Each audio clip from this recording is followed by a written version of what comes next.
consciousness that is present in everybody, my humble respects to that consciousness in everybody. Baba, I have a question. Yes, please. I would like you to tell us something about the difference between mindfulness and meditation, if there is any. Okay. This term mindfulness is a very new term since Western psychology and Tibetan Buddhism has joined in the same field. Meditation is the older word. It's basically the same thing. To mindful means to be aware. Now, when we are aware about objective things in the duality, then we call it alertness.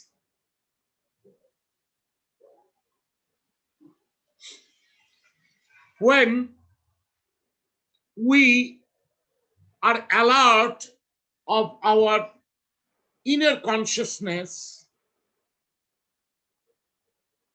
through meditation, we call it awareness.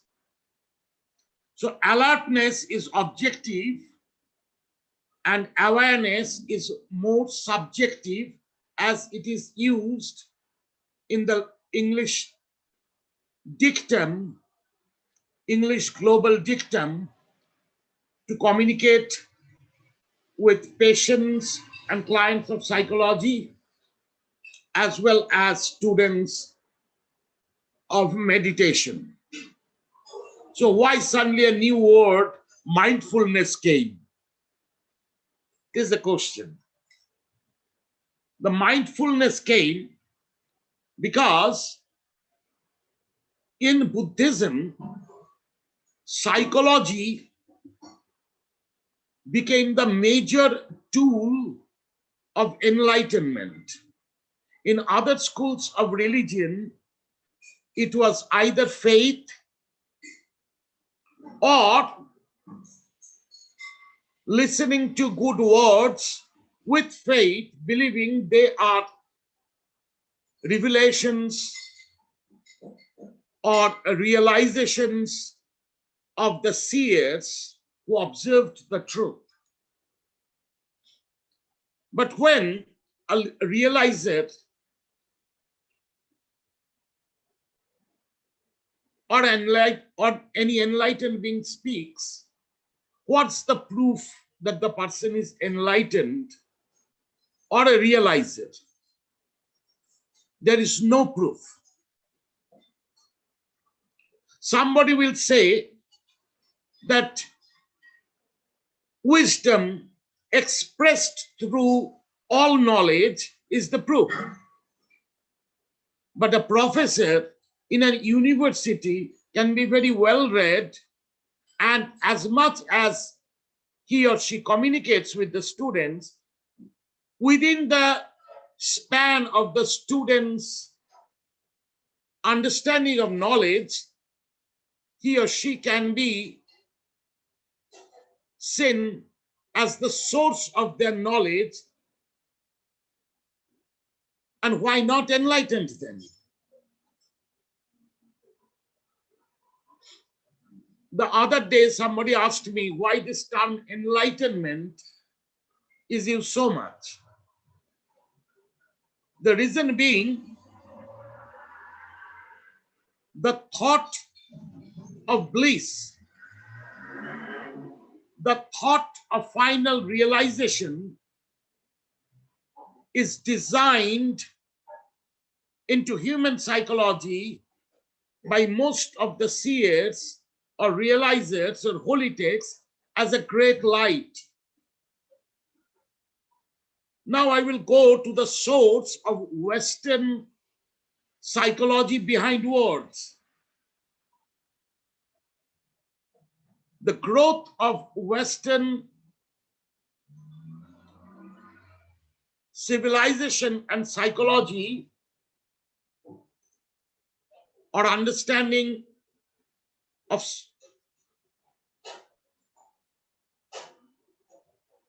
social behavior has mainly derived from the Abrahamic tradition. If anybody thinks I'm speaking something not right, please put up.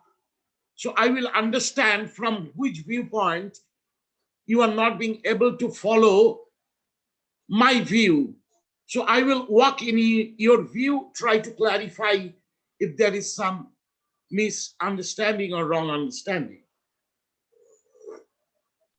So in this Abrahamic tradition, God is light.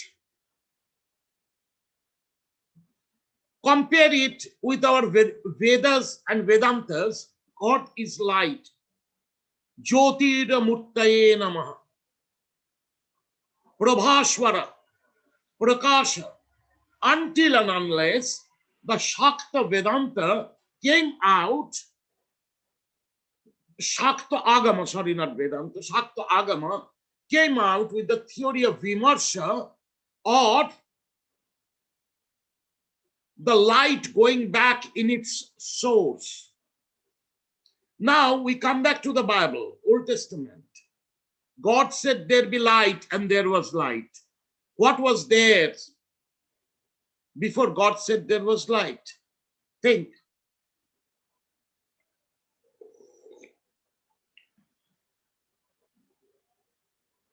So it was absence of light. So God was also absence of light.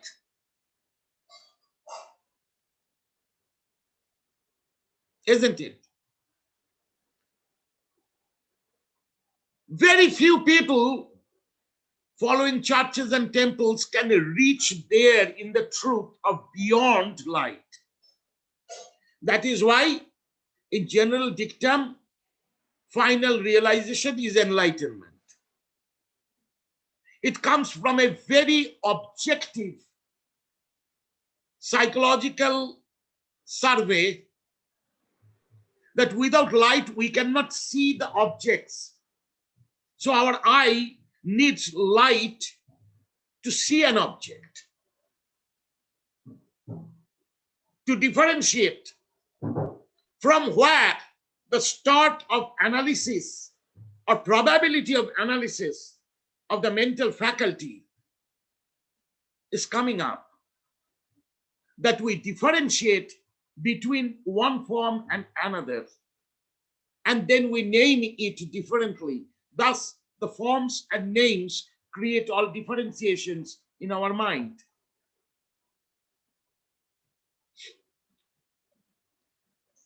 But our words, even in spite of big books, big libraries, are too closed and short, because the words are framed from our psychology.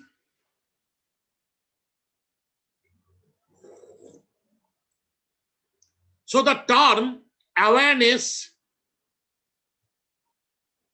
was not enough. After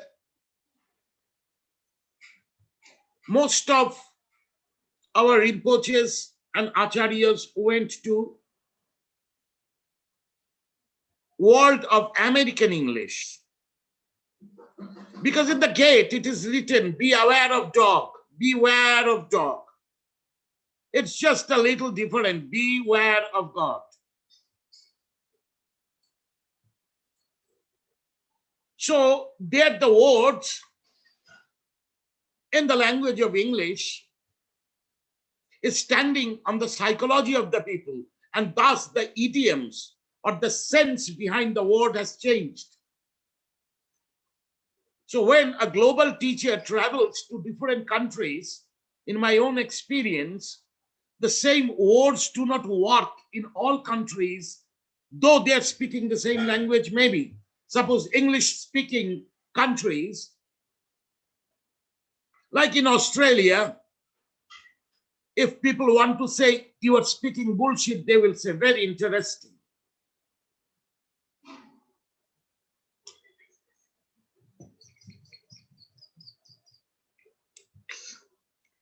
When first people were saying this to me, I was thought, okay, they're appreciating, means they're understanding what I'm saying, because they're getting interest in it.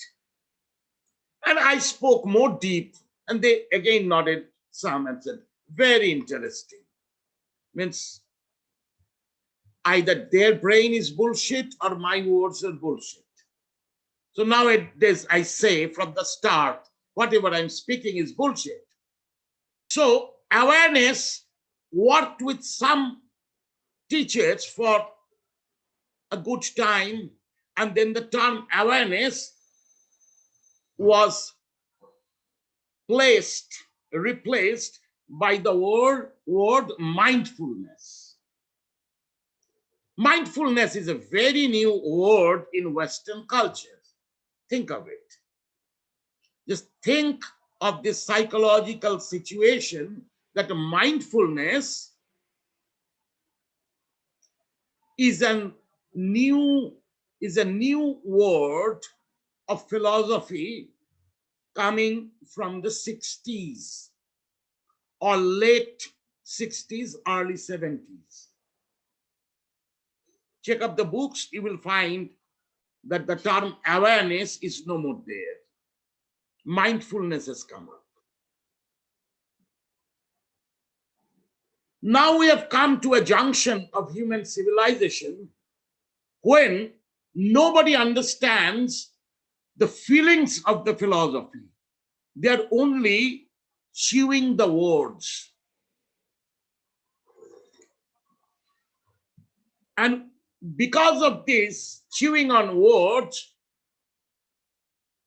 scholars and teachers are trying to take up new terminologies that may make a new sense, or that may make the mind grasp it, what they're saying.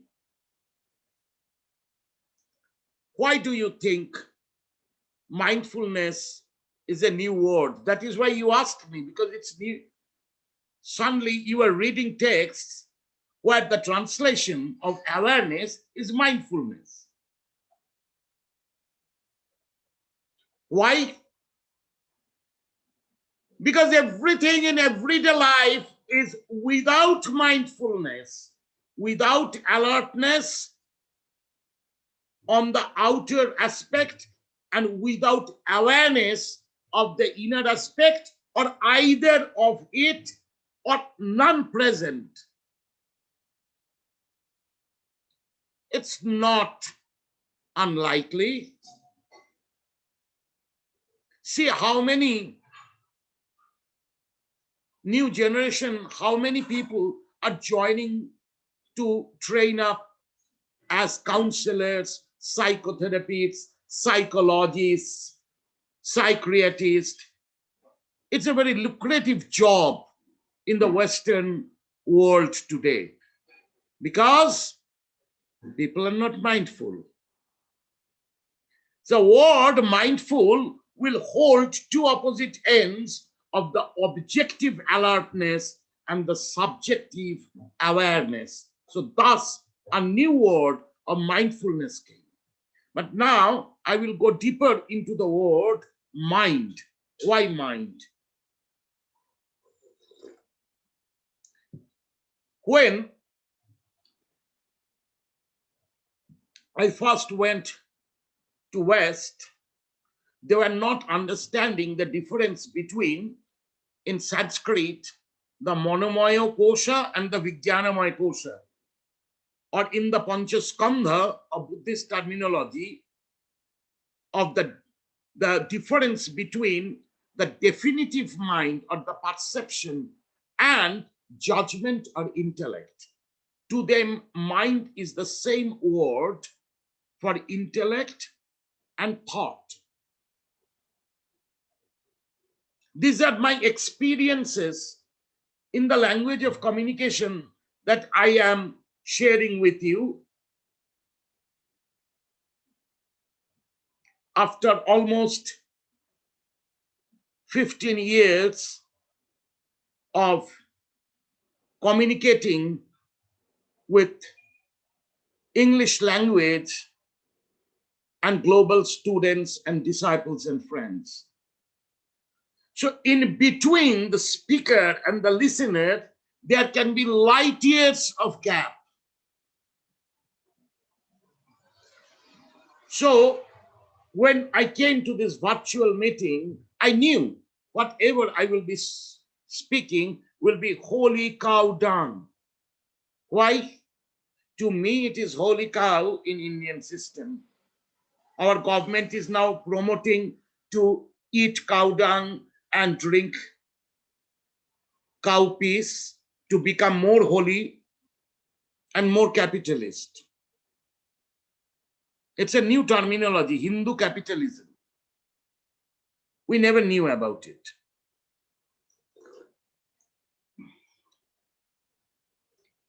So from my side, what I'm saying with commitment and conviction to my realization. But when it is reaching you, each different user of English, cultural English, is understanding it differently. Am I wrong? That's why it's great that today my dear friend Rup Saranji has asked me this question: what is the difference between meditation and mindfulness? Because these are questions when people deeply read books, they come across suddenly a new terminology unknown to us. Why suddenly mindfulness came? It came from Western psychology into Buddhist translation. Now the Vedantic teachers are also using this term.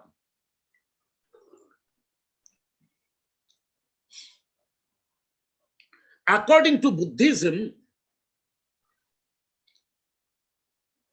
mind is the middle faculty of the 5 faculties: body, sensation, perception, judgment, identity. Among these 5, mind is the middle one. Of course, otherwise how can you do like this?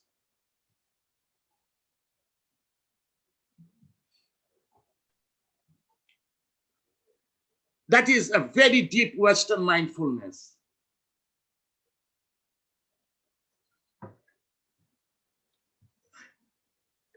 Now you may interpret my gesture according to your cultures. I don't take that responsibility because I do not know what I'm communicating with you in a virtual meeting without virtues of human communication of energies and heart and touch. So this middle point, a mind, if you see, the body has evolved into sensation to mind, is a evolutionary bend of human life. In the other end, the psychological evolution starting from there has come to judgment, which is intellect, standing on analysis and proof. And what judgment I hold about life, about myself, is what I am. That is my identity. So without mind, the judgment and identity doesn't stand. Whereas, if there is body and sensation, the human consciousness doesn't stand. It can be a tree. It can be any life system in the world which does not have a psychology or a structure of perception. If you don't understand, please question me.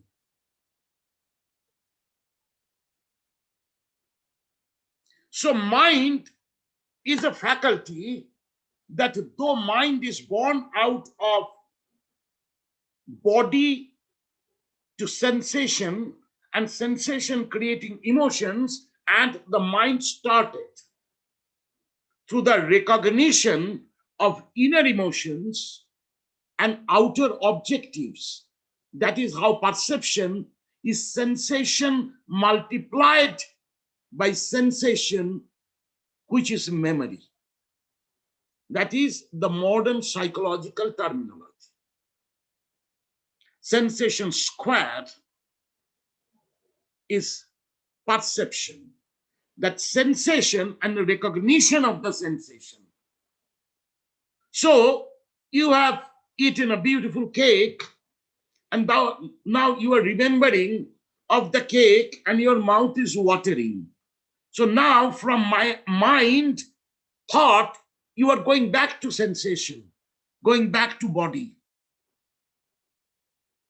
So mind is the middle point of our consciousness that has arisen and developed from physical and emotional consciousness, and which is the root of the consciousness of intellect, discrimination and judgment, and identity thereof. So identity, intellect is depending on mind. Even after the primary perception, body and sensation is also dependent on mind. Why? Tell me. Think of your own stylizations, your haircut, how you like, according to that you have done a haircut, according to that your personality has been presented to others. So there's a change of body through your mind. Shaving, makeup, skincare. If you open the TV, even in Indian TV, the land of the holy cow, from morning till evening, most of the advertisements are on skincare. So Indian popularity is also becoming that skin deep. So to be mindful is to come to the middle point of the polarization. The polarization of the material reality of human consciousness, which is body and sensation, and the spiritual polarization of discrimination and identity. Think of it for a while before you proceed to the next thought. Buddha said, if you can empty your mind, empty of what? Thoughts. Then you will reach the state of non-perception. But the quality of mind is to watch.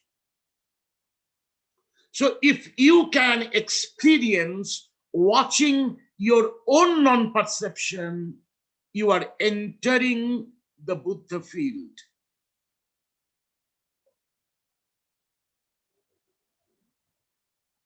In Pali language, it is called chitta matrata. Whereas the mind connected to thoughts, either objective or subjective, is chetasikam, or in common Sanskrit, chetana. A tantrika master of Bengal sings, "O Ma, turn my chetana into chaitanya. Turn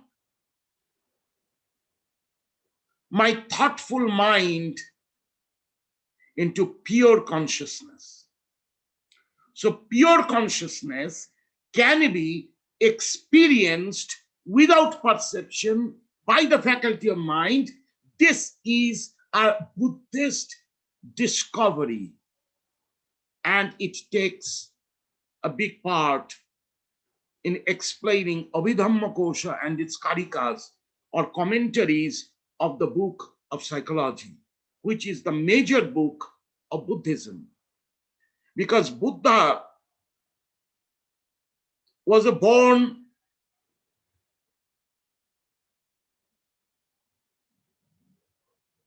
psychologist. He was a watcher of human mind. So when he was taking lessons and studies after he left his palace, he was going to Gautama Muni, who is the master of Indian logistics called Nyaya. But he found psychological fault behind the Paramanuvada or the atomic theory of Gautama. Just think, 2,500 years ago, atomic theory was being tried in Indian philosophy. They already had the understanding of Anu and Paramanu, that is molecule and atoms. Think of that. First think of that. And think of a prince left everything, become a holy beggar, finding out a dialectical fault of the teacher in explaining atom and molecules and their structure. Not very lately, this Gautama Muni and Siddhartha Sambad or debate made Siddhartha or young Buddha become a self-realizer by himself. He went out for his own search. He understood depending on teachers will not complete him, because somewhere a teacher goes into his realization as a dogma, which is possible. Because what I have realized, that is my truth. From there, Lord Buddha brought out psychological, even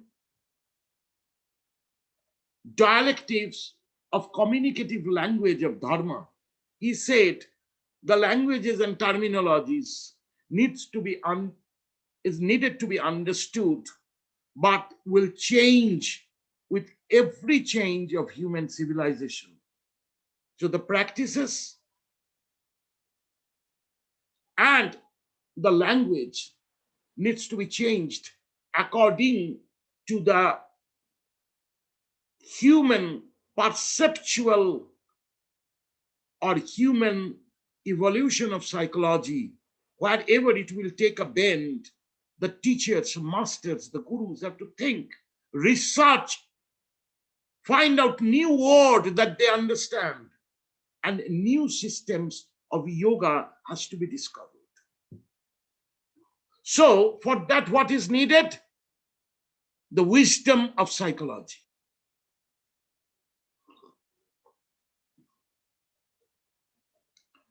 So from this, concentrating in chitta matrata, the onlyness of mind is the Buddha mind. The void mind is the Buddha mind. In meditation, if you just sit silently, observe your breath for some time, thoughts will start arising in you, because the layers of subconscious will start opening up.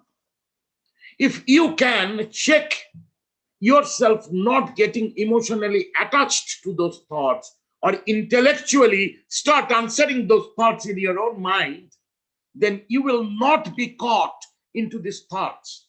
And if you can take that disturbance and pain for some time, good, bad, ugly, everything will come out.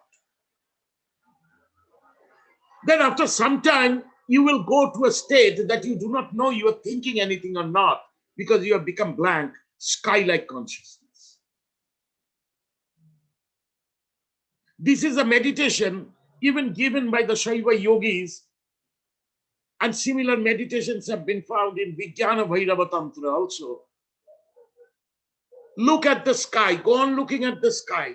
Don't get fixed or moving your vision on the clouds or the sun and moon or stars and planets. Just look the background. A time will come, your mind will become sky-like consciousness. That is witnessing the faculty of mind free from all thoughts. The witnessing itself is freeing it from all thoughts. This is Shakshi Chaitanya in Vedanta. But this Shakshi Chaitanya will get disturbed when Vedanta will become words and teaching, and pride will connect with it. How? Then I will say everything all around is illusion. Am I not sitting in that illusion? Am I not speaking as a part and parcel of that illusion? Then where my truth stands? In illusion?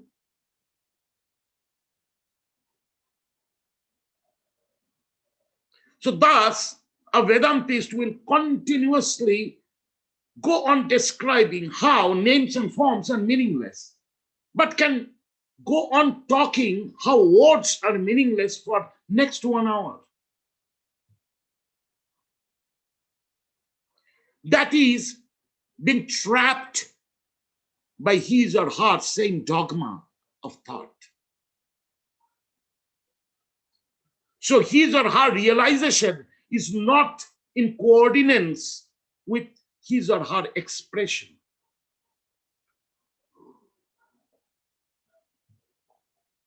That is why I said, big books you read in Vedanta, at the end, your brain is bubbling.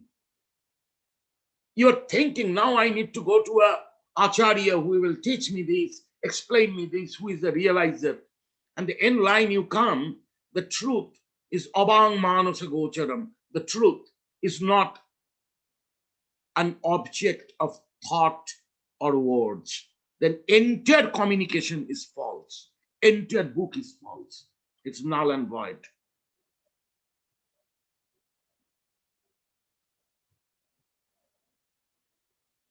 This is a logic not standing on logic. It's not a secondary logic standing on primary doctrines of logic. It's a logic coming from common sense and direct experience. That if everything is illusion, me and my thought and theory is also part and parcel of the illusion. I'm self-contradictory. But a meditator knows in the experience of watching your own thoughts, how the thoughts wear out. Those who are practicing this process, they will recognize the truth to be emptying. This is why many Vedantis have recognized Buddhist teaching as nihilism, because emptiness, a terminology they have used, which is connected to a verb, emptying. So there is a presupposed other things there that I am vacating. Isn't it? Whereas when you say voidness or void, what thought comes to you? What is the psychology behind that word? Is there was nothing. It's not valuelessly nothing, but it is invaluably nothing, no thing, no object. There's no presupposition of an object and cutting it off. So nihilism is not coming there. And you go deeper, Buddhism as all other branches of Agama, not very different from them, is supporting Sarvastivab or existentialism, that everything exists as it is, as voidness. How? Again comes atomic and molecular theory, that you go on breaking a form, you will reach molecules or anus, then you break anus or molecules, you will reach paramanu or atom. You go on breaking that, ultimately you reach a state which is now no thing. There's nothing to break. That in quantum modern theory is plasma state of existence. But this plasma also have pulsation. Like there is a pulsation in plasma, from where the thought of up quark, down quark, side lateral quarks, these thoughts have come. One who is explaining these thoughts, Stephen Hawking, himself says in his book, The Brief History of Time, plasma can be anything, whatever you can think. Why? Whatever I can think, it will become like that. No, he's meaning to say, your mind will not get a definition of it. So you can think it anything, you can express it anything, which is free from particles. But the mind is so much of the scientist hold in particles, in particularity, in speciality, in egocentricness, that they cannot see the reality of plasma state as the state of void.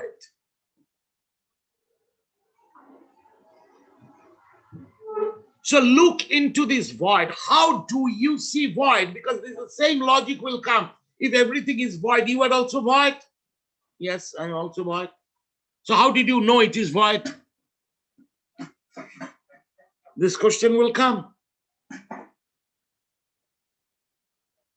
A realizer will say, now to support this Buddhist understanding, Shaiva logic or Shaivite logic has to come. What is the Shaivite logic? When you are going into the state of deep sleep, Sushupti, you are passing through state of Jagrat or so-called awakened state or objective consciousness. Passing through the dream consciousness.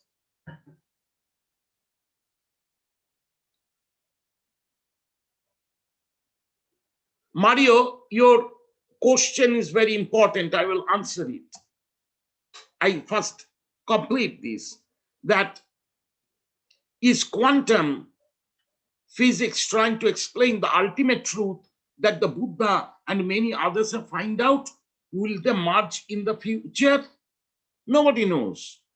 But of course, scientists are not bothered about Buddhas and realizers. It's the way of human quest for truth carrying on. In that quest, there are avatars, there are Buddhas, there are scientists. We should see everybody of them as sages who have fallen in love with searching truth. And their truth, as much as they find, is knowledge and wisdom. What is wisdom? That is experienced. What is knowledge? That is the recognition of that experience through objective discrimination. Without objective discrimination, no knowledge stands. How a guru will teach a disciple Nirvikalpa Samadhi? He said, what is Nirvikalpa Samadhi, Guru? So he will say, Nirvikalpa means Vikalpa, non-alternative, means direct. Samadhi means equation of mind, What is equation of mind, Guru? That the polarization of mind, the binary of mind is not present there. What is that? You have to experience it. Now experience comes. But without the knowledge, one will not proceed towards experience. Thus, all teachings, all preachings are standing all knowledge, on knowledge. The wisdom in words is knowledge. The wisdom in heart is prajna.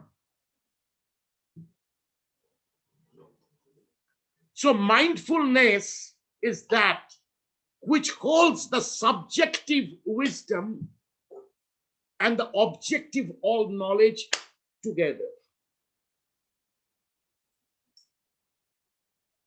which is alertness and awareness together. So what is mindfulness? It came very much with Vajrayana. Vajrayana saying, when you read teachings of Sarahapa and other Siddha yogis, some of them have come to an extreme state of abstractions. And from that state of abstraction, suddenly they said everything is meaningless until and unless you are mindful. You are watching everything, how it creating difference in you. So when I'm cooking, if I am mindful, then it will be up to my taste. If it is not mindful, 30 times tasting it, I will remain irritated.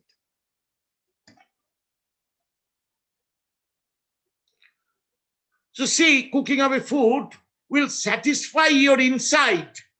The satisfaction is inside it. But it's also objectively present in the food. So when an object of sensation creating contentment, bliss, or enjoyment through feelings inside, and they cognite together, that yoga is a mindfulness. So it is meditation of equipoise, wherefrom the word void of the subjective experience, how we were going into that Shaivite logic. So Shaivite logic is saying that from the awakened state, when you are getting into sleep, your thoughts are coming. If you are getting caught in the thoughts, you are getting into a dream world.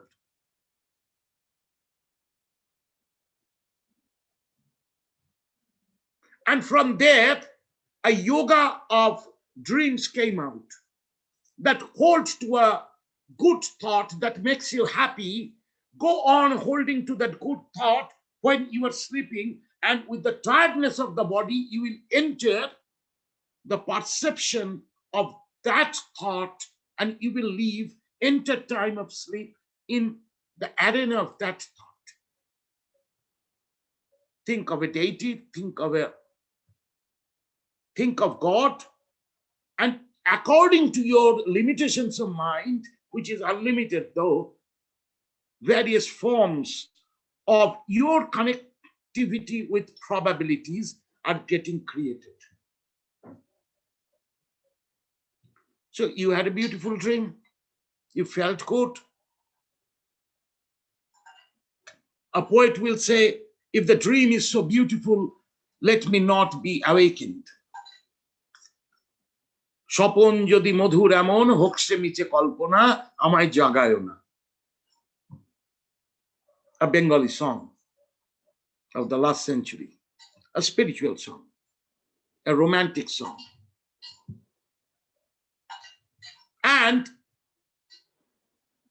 But if you don't entertain thought, you take the path of yoga nidra, concentration turning to contemplation and relaxation, you will bypass the subconscious mind and go to the superconscious state of mind, which is sushupti.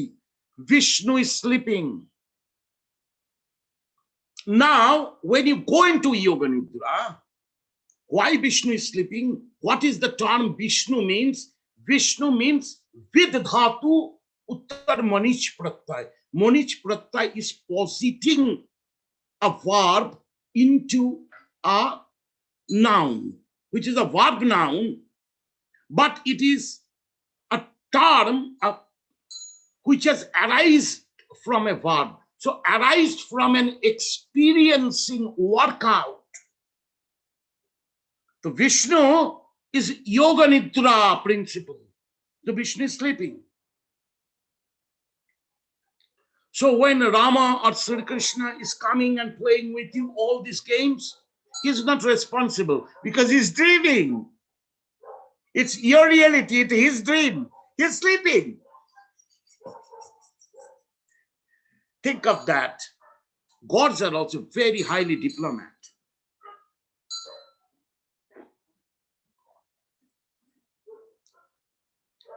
So this Yoga Nidra, those who practice, those who know a yogic meditation of sleep, you enter Sushupti or deep sleep state where there is nothing. So till you enter that, you observe that. The witness consciousness dies with you. So you are the witness consciousness. So from the witness to being, from being to nothing. Similarly, when you are entering Nirvikalpa Samadhi, you are going through the passage of Savikalpa or alternatives. Your deities are appearing in your mind.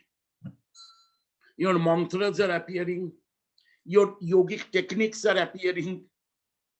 Now they are all obstacles, holy obstacles. And I'm speaking about the final stage of enlightenment. And then you start seeing that you are losing recognition. More you are losing recognition, more you forget who you are. So your identity wears off. This is start of Nairatma.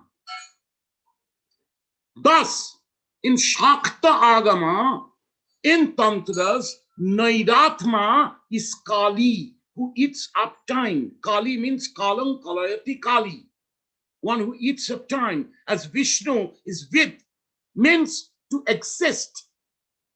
So Vishnu is being, which is a verb noun, which is being. Kali is eating up time.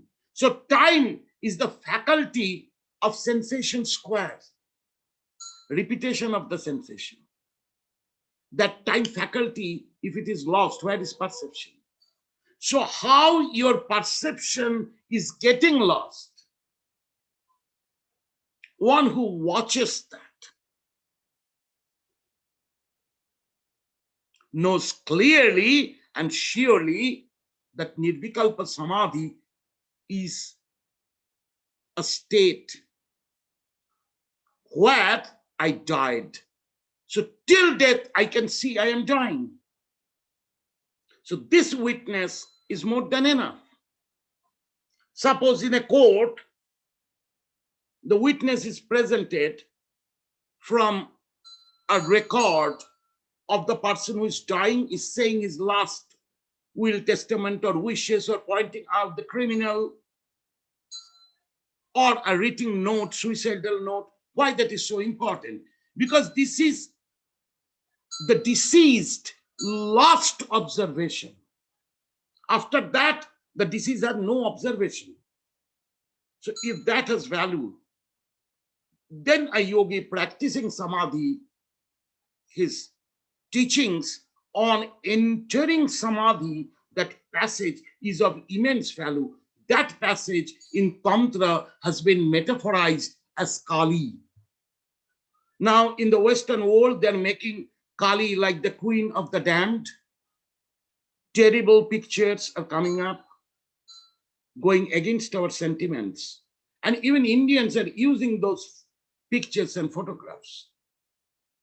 Very voluptuous, very witchy, very terrible. No, this is not Kali. The terrific character of Kali is the fear when one from meditation enters samadhi, gets afraid and comes back, I'm dying. How many of you who has practiced meditation with me has come to this, Baba? Oh my God, I was dying. So you know what is dying. So the mind can know what is death. It is not a flux. It's a truth that you can know what is death.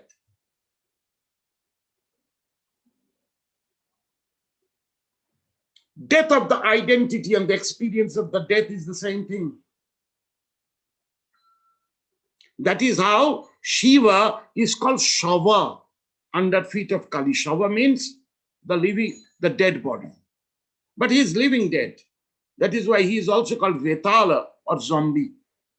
Now you say in the Western world, after seeing all horror films and zombie lands, the Hindus worship the great zombie. Satanic. Go to Vatican, get purified.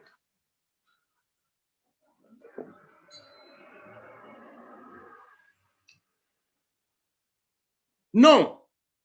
Zombie is he who has witnessed his death again and again and again and lives in the memory of death. So he's not so much, he's not attached, possessive about matters of objective life so much. His renunciation has come from feeling everything is meaningless. Equally, to him, everything is meaningful. That is why Shiva becomes the guru of 64 branches of arts. That if you are carefree, you don't have to exert yourself and stress yourself to be careful because you are carefree. Now, the free care is flowing through you. That has been metaphorized as the zombie.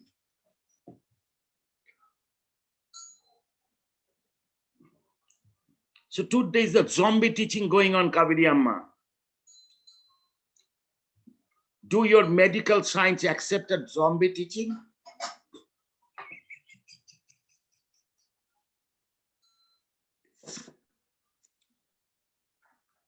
Those who here are present, they practice meditation ending up in samadhi, they know what I'm saying. They're recognizing it. Those do not have experience, for them I am using a lot of holy cow dung logics and explanations.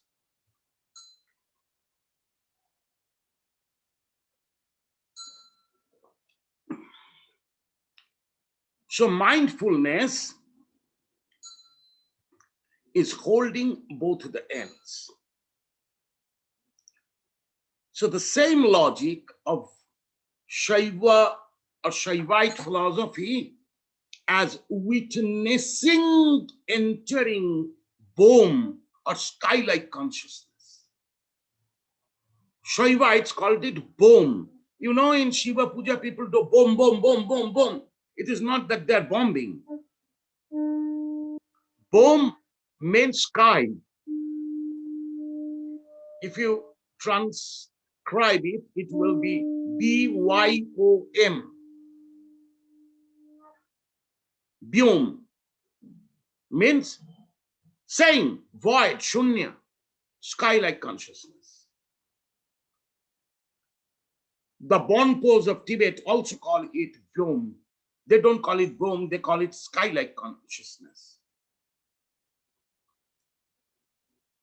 Dzogchen is the matter of that.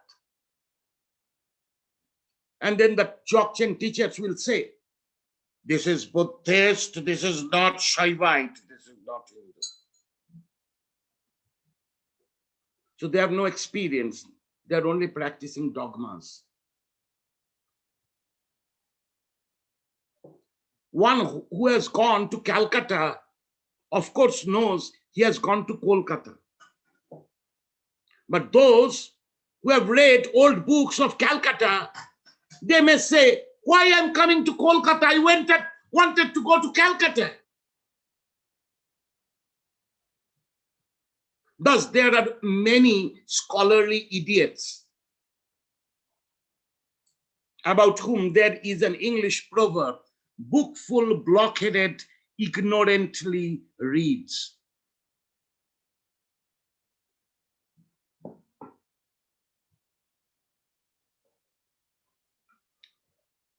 So mindfulness is more applied, the term, when the meditation is completed in samadhi, you come back from samadhi, and then you apply the consciousness of samadhi in your everyday life, in everything.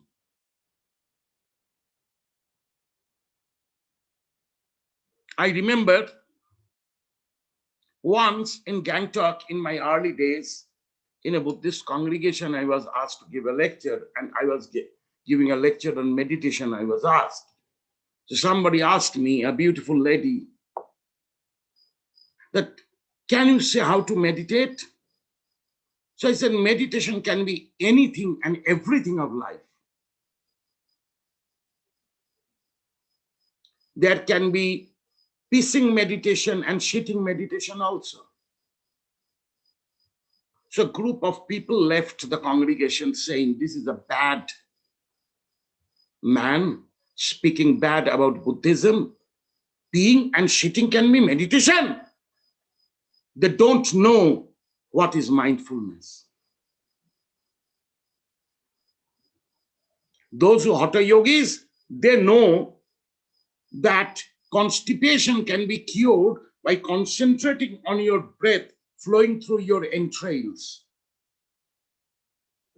and doing the grounding meditation or dharitri yoga. So if you can breathe down through your entrails, you will not have constipation. The tummy will be clear. That is also a yoga and meditation.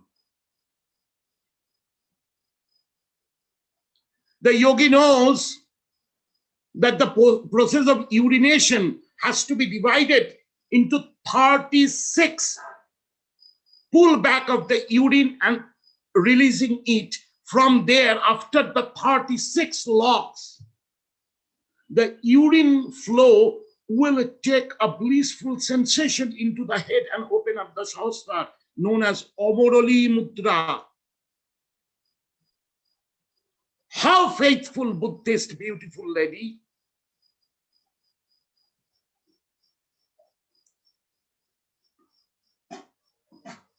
Whose appreciation is beauty and not intelligence, felt bad that I said from the morning till night, first you go to toilet, your meditation start. Last you go to bed, you end up in the meditation. Made her feel very bad. Later she married a Rinpoche. Because to have sex with a Rinpoche is very holy. Adesh. So she got a better end of meditation. That Rinpoche's wife. Whereas somebody can find awareness while eating an egg poach. So it doesn't have to become a Rinpoche, it can become an egg poach.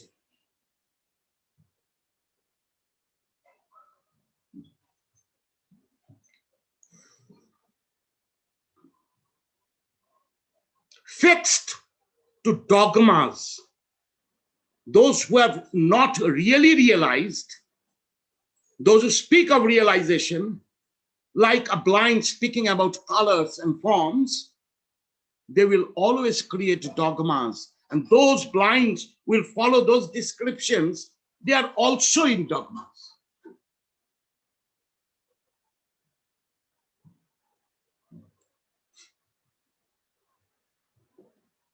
So mindfulness has been explained as way of looking at every aspect of life, even your every breath, every step you are taking with the awareness of meditation.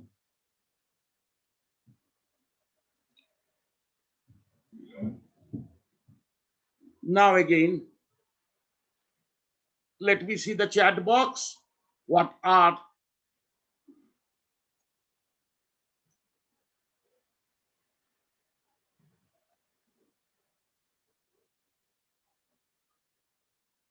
okay.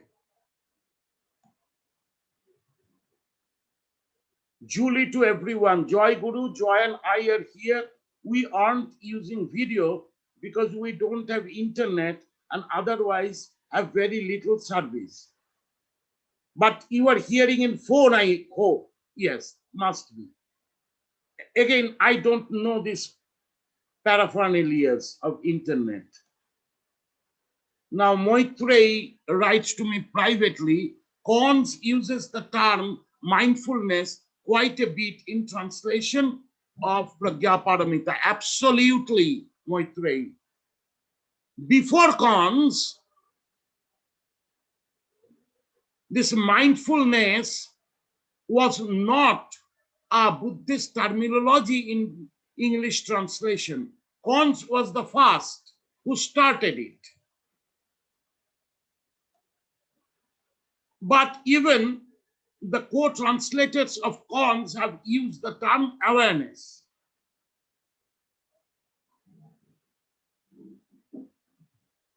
Now, Max is asking, do we differentiate between oneness and voidness? It's a very important question because it's standing on terminology.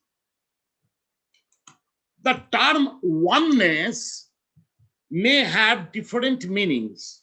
Let us come to these meanings, as many as I understand, I will say. That's my responsibility.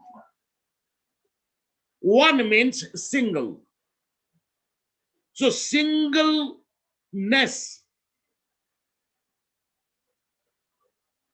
can be oneness, which in Sanskrit can be the term Advaita, non-duality.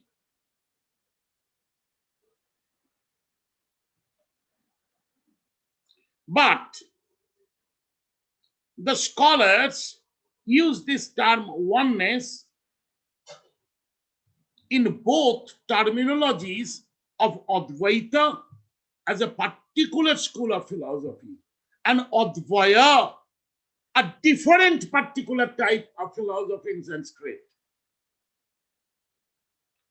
Advaya is with Shaiva and Shakta, even in Vaishnava order. What is Advaya? Advaya is non-duo. It's not non-duality. What's the difference? Very subtle difference. The non-duo is as you are seeing the mundane and spiritual as two opposite and different things. It is not. In the same way, nothing is different. Everything is consciousness. This is Sarvastivad or absolute existentialism. That earth merges into water, water merges into fire, fire merges into air, air merges into sky. Everything has come from sky. Like our physical consciousness, those who do the 5 elemental meditation, they know that the body translates to feelings, feelings translate to observation of the expansiveness of being, which is also light, which is mind, pure perception, free from all thoughts. But it is creating a thought of no thought. What is that thought? Expansive light, Brahma Jyoti. That much thought can go, not more.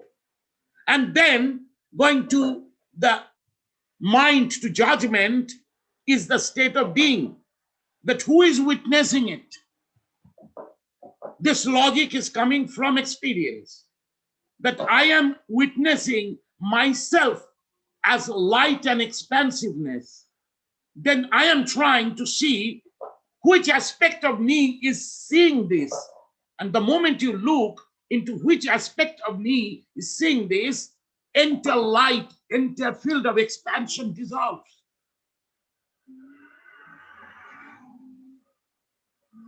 And you come to a state where there is no secondary identity. The witness consciousness is not separated from what is being witnessed.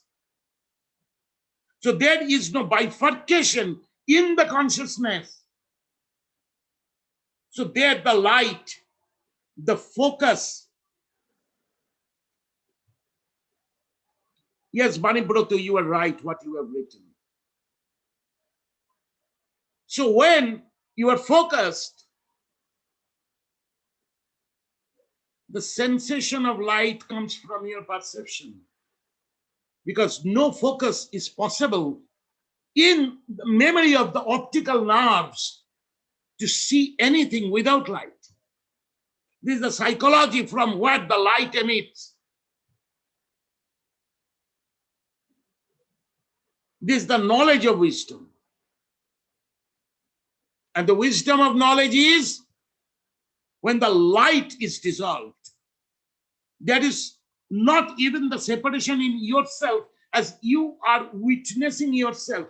But of course, that is happening with the inseparability. That inseparability, which is the state of watching the state of being. The state of being is watching the state of being. The self-watch is the state of being. This is in Sanskrit called kaivalya or onlyness. This is also another aspect of oneness.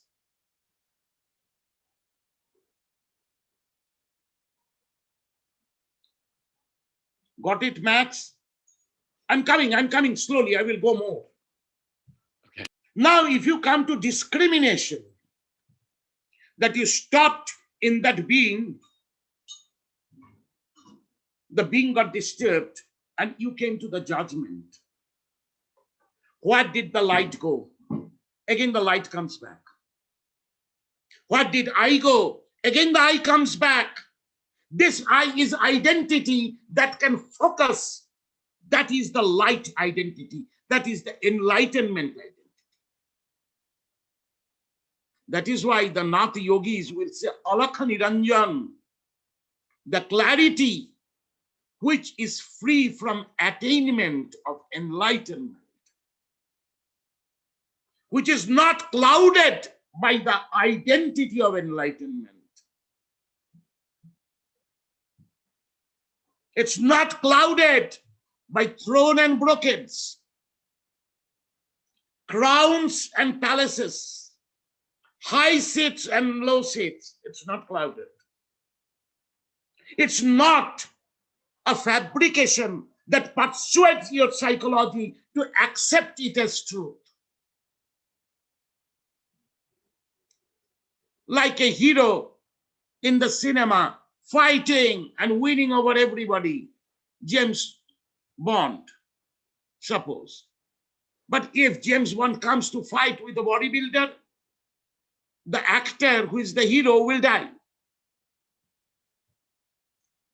So what is presented before you as a fabrication, a framework, it's more important than what it is framing.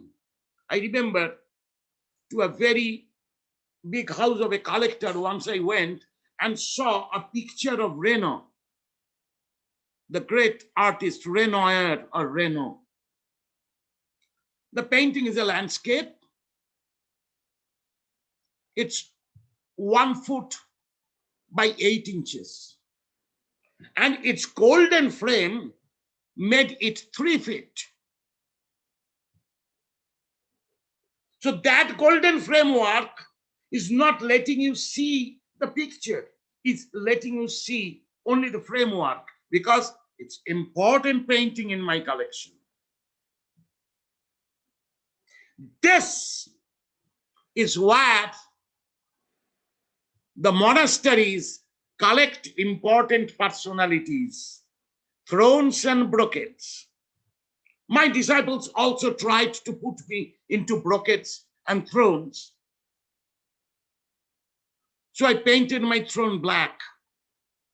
That it's not a very glorious throne, it's not gold, it's black. If you have made me a throne, then I should see I am thrown into darkness. And those who made me these thrones and brocades, because I have to wear something very important. Why? Otherwise, how they are important climbing onto me. They have left me. They are no more with me. They don't have the courage to stay with the Guru anymore because they cannot take any more correction. So those who cannot take correction, they go for brocades and thrones and crowns. Real wisdom is not for them because they are looking for some religious social climbing, because they're tired of changing their identities. Now they want a stable identity, so they want a stable corporate system. Those who are affirming their identities. You know, in India, there is some people called the Madari. They make in the road, they beat the damburus or the double drum, and with a stick in a chain, there will be a monkey who is dancing and doing acting, whatever he says with the stick. So they dress up the monkey with various beautiful dresses. When I see these dressed gurus, I think that their disciples and their monastic systems are their trainers and they are monkeys dancing. Because they cannot reach you enlightenment. So they have to hold you into an establishment. Or they're enlightened, it's light. It needs to be flashy. So brocades are very flashy.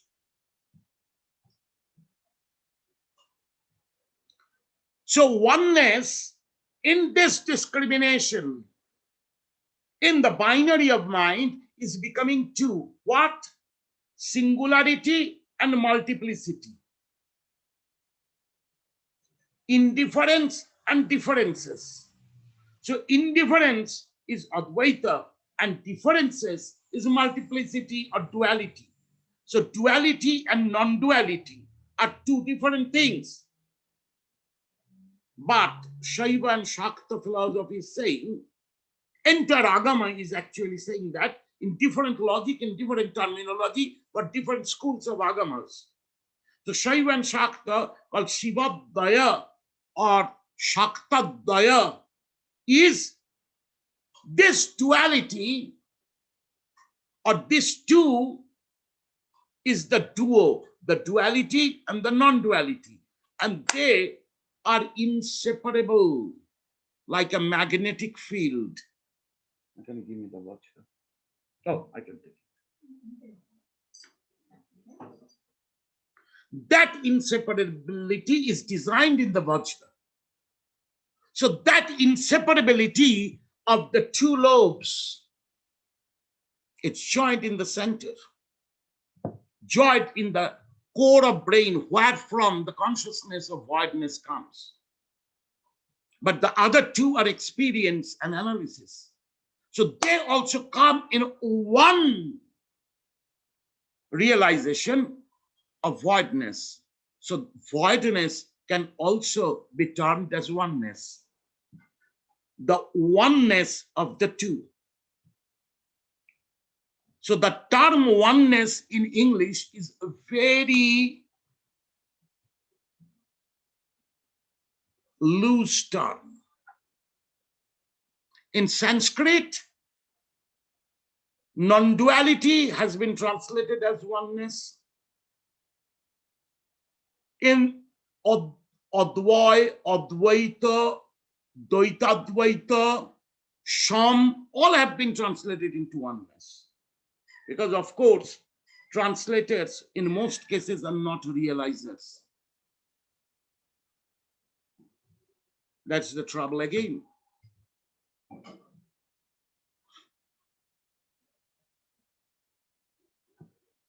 So when these teachings become localized in a culture that the realizer is born in and can most beautifully express himself or herself or itself in that language, whereas the moment it is translated, it makes different senses, from their religion and sects develop. Actually, non-realizers, those who have misunderstood the teachings, they make a real religion and then they make sects of the religion because everybody is disagreeing with the other's interpretation of the same word. Is it clear?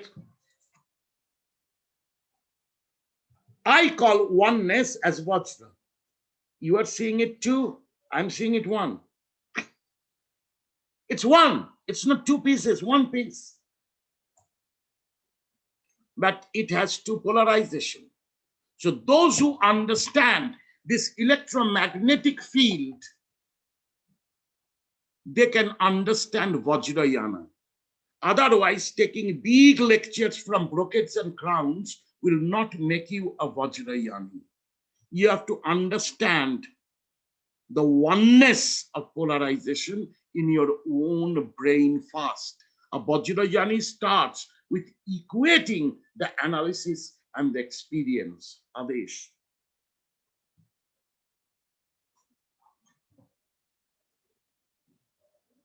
Is it clear to you, Max, or any counter question? No, that's clear. Thank you for the description. Actually, counter questions are carrying on the relationship. If counter questions dissolve, then that knowledge is no more creating a relationship. Because a relationship is standing on a relative understanding. So, okay, so to clarify my understanding, you're saying that sometimes oneness is the same as voidness, but in other interpretations, it's a different meaning. Yes, I gave you all probable meanings of oneness, the term in English that I've come across. Okay. These are the experiential standards that to me can be translated into oneness. And I've seen people from these experiences or analysis, they call oneness. To my sense, oneness is the logic of dependable origination. The chicken and the egg, one is originating the other. Thus, none is origin of the other. Both are origin of the other. Thus, it is existing or non-existing cannot be asserted. Thus, it's circular. So egg and chicken are not two things. The term egg and the term chicken standing on the form of the egg and form of the chicken, both are null and void. Both are consciousness. This is oneness.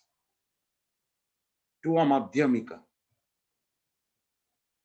To one who is a middle path holder. Okay, let me see more questions have come or not.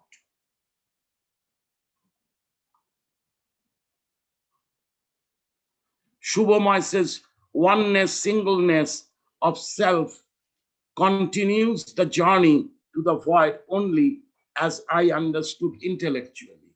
Of course, more you understand intellectually, more you have speciality of yourself. And in that speciality, even posing realizers get lost. Ramananda is saying in Achinta Veda Veda, beautiful Tattva, and Madhyamaka, we can experience both voidness and duality as one.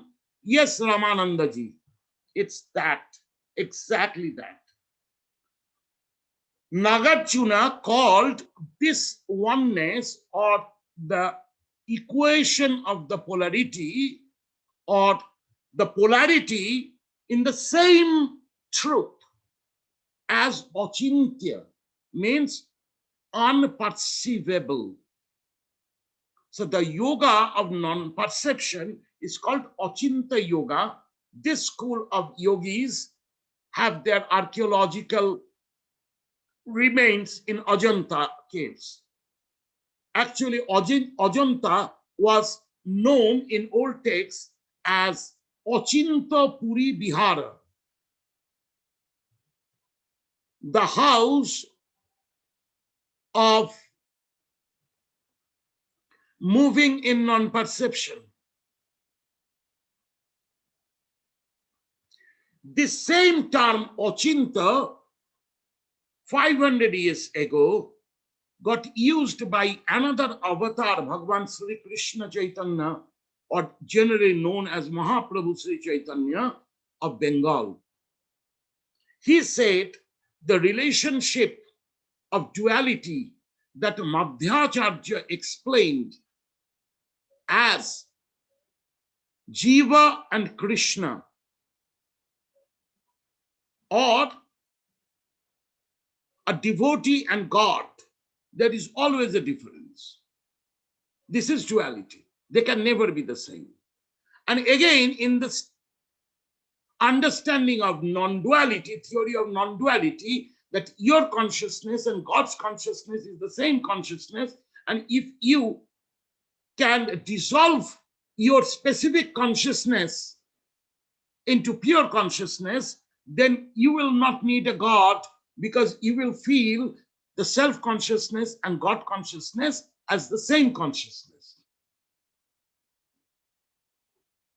Aham Brahmasmi. But that consciousness cannot work out in life. It can only work out in samadhi, not in words, not in life. In life, the bifurcation of duality comes. And in this duality, there is an ideal and there is a follower. There is a God and there is a devotee.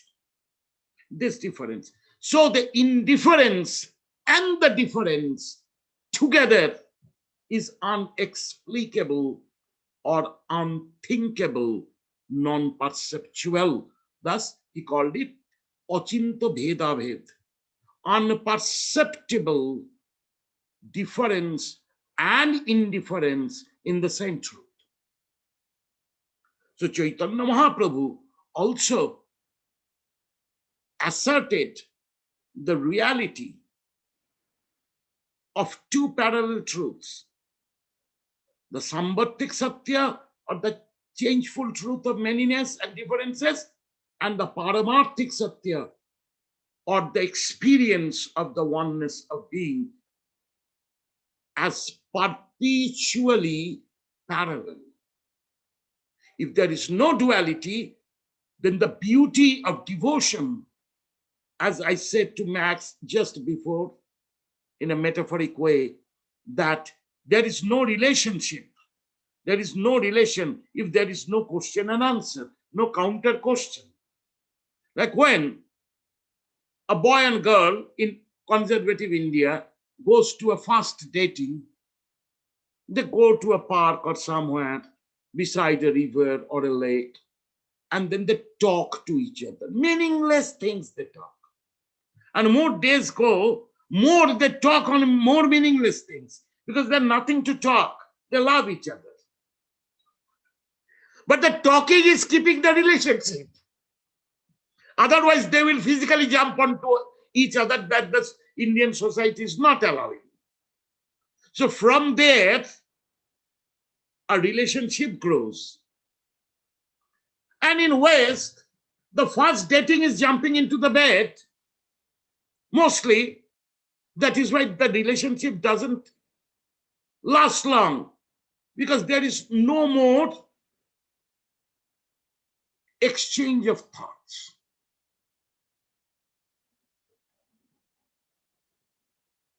The experience is done. Now let us change and have a different taste.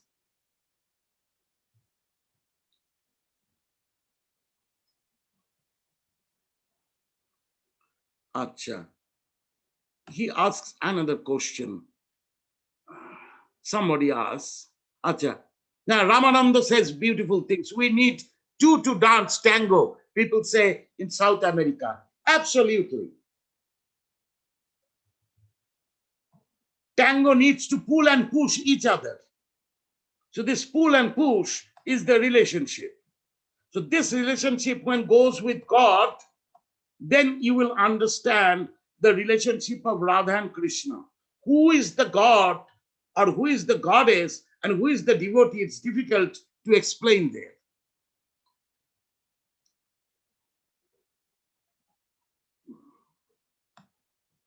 Just a moment.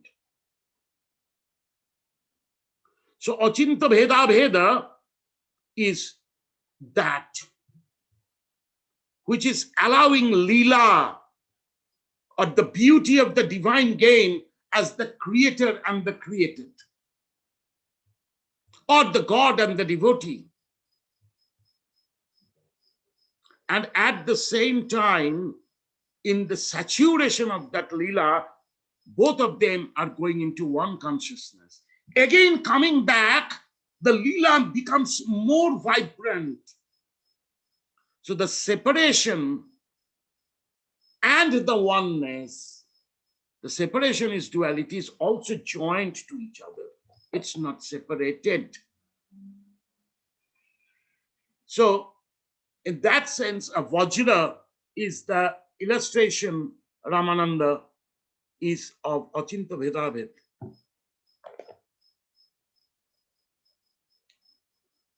It's tango, absolutely it's tango. Acha.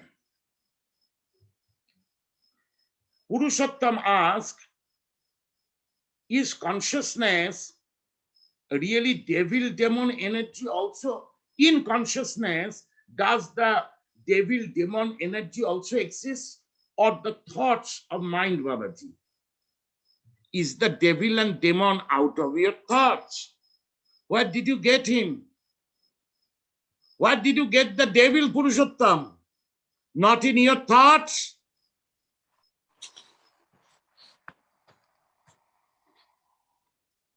Without your thoughts, how did you recognize what is devil and what is demon?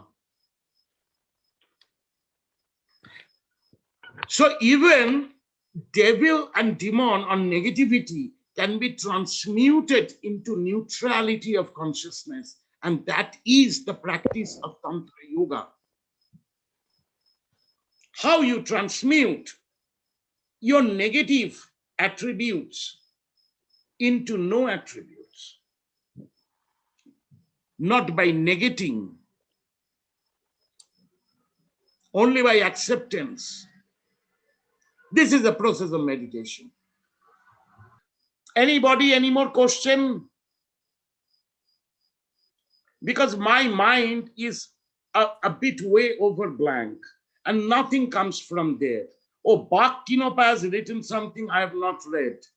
That is why he showed his face suddenly like a ghost appearance and went back into the darkness of Samadhi. Virtual Samadhi though. Baba, is this why we got the Advaya Vajra for a Buddhist scholar and yogi? Advaya Vajra is a name of a Buddhist scholar and yogi. But the Advaya Vajra comes from there. Advaya Tattva. So in Buddhism, Advaya terminology is also used from Shaivism, because Buddhism has become different from Shaivism. But Buddha in Atanatiya Sutta has recognized himself as Angi rasassa namattu sakya putyasya siddhimata. That Shriman Shakyaputra, or the respectable son of the Sakya clan, that is Buddha himself, is Angirasa. Angirasa is the oldest Shaivite pre-Vedic tradition of India. But Buddhism and Shaivism are different. Now, this ism, those who differentiate it, find out where they are realized and where they are dogmatic. So Advaya Vajra is name of Maitripa. See, his name is also Maitripa, the friendliness between duality and non-duality. His thesis is on the equation of duality and non-duality, another karika or commentary of Pratitya Samutpad, or logic of dependable origination of Madhyamika. Okay, all the questions done. Now, any other food in my plate? Or I will wash my hands and mouth and close down the shutter.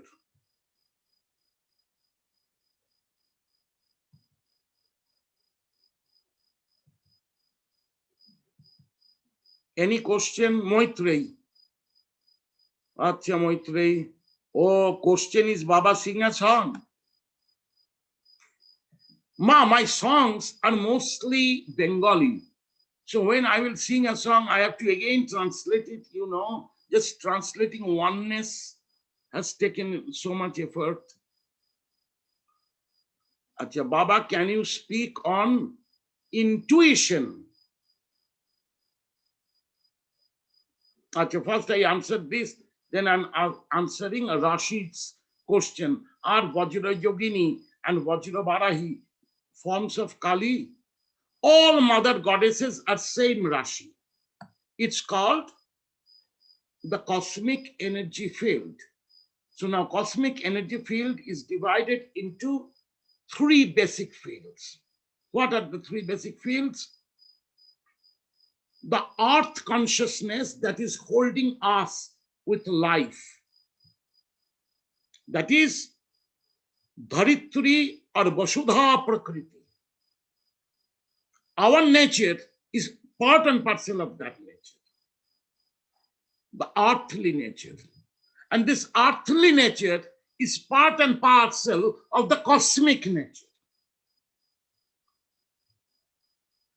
That is the sum total of the kinetic energy field.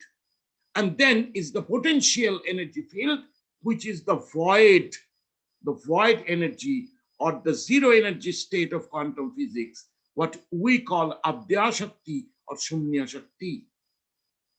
Now, Mario, you can see that in this terminology, the modern quantum scientists and the tantric masters are found to already found out same terminology in English and Sanskrit. I mean, when you keep them side by side, one is the translation of the other. Somebody has found it inside, somebody has thought it as an object. One is a material view of the same truth, another is the spiritual view of the same truth. But the view to void is the same view. It's like two sides of a triangle have joined in the apex. So that is also the time we are living in, where, okay, Diego, I will answer it. I complete this first. So in this energy field, Vajravarahi represents from samadhi, when you are coming down to life, that consciousness is Vajravarahi, back to life. And Vajra Yogini is when you are entering samadhi. So Vajra Yogini is also akin to Kali. Thus, one form of Vajra Yogini known as Chinnamasta is known as one of the 10 Mahavidyas of Kali. Again, Vajra Barahi coming back to life is coming back to the cosmic and life energy field, which is Sri Vidya. So in Sri Vidya, Vajra Barahi is a Mahavidya. She's one of the stages of development in the practice of Sri Vidya. Is it clear? Okay. We are holding the terminology. Varahi means the adamantine sow goddess or a pig goddess. Why? Because pigs are very responsible mothers to their kids. If you see a flock of pig, you will see little piglets are moving with the pig. If there is a dog or another, a vulture or even a kite or eagle comes to attack the kids, all the kids will immediately enter under the big tummy of the mother, and the mother will flow its tummy and cover them all up and take the attack of the hunting animal or a hunter. Will not let the kids go. It will take all attacks, it will bleed, still it will protect its kid. That quality in a guru is Vajravarahi, that is compassion. That the guru absorbs the poisons of the disciples is the same philosophy as for the wheel of the world, Shiva is drinking poison.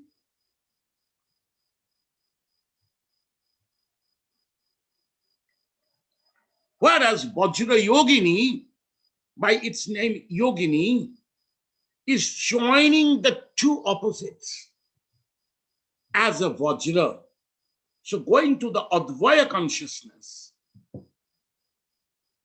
the Vajrani Nari that starts from the pineal gland and holds the entire frontal lobe is called Vajrani Nari, and that is metaphorized or illustrated or manifested as Goddess Vajra Yogini. Its part in the Shakta end, it is called Kapalika Sadhana. In Buddhist end also, it is called Kapali Sadhana.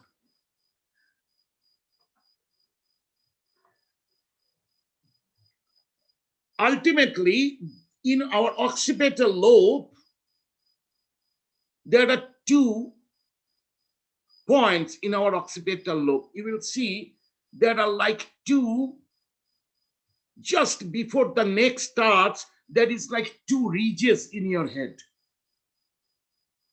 So behind that is 2 nerve centers. Enter brain is a total nerve center, but from those 2 points, the right one is called Vajra Yogini or Rasana Nari, and left one is called Vajra Barahi or Lalana Nari. So Vajra Yogini is the ascending order ending up in the Vajra Yogini's point, holding the memory of the final judgment. And Vajra Barahi is the compassion that flows to duality to bring them back to the principle of Vajra Yogini. So one is the leftist and another is the rightist, or the Ira Pingala source. So from there, the source of the autonomous nervous system comes. Now another question is from Maitreyi.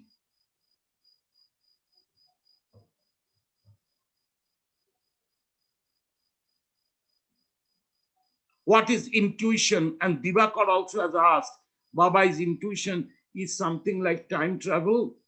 I'm coming to the point. So first I answered this, then I will answer others. others. Intuition is the development of instinct of animal nature through the evolution into human nature. Instinct is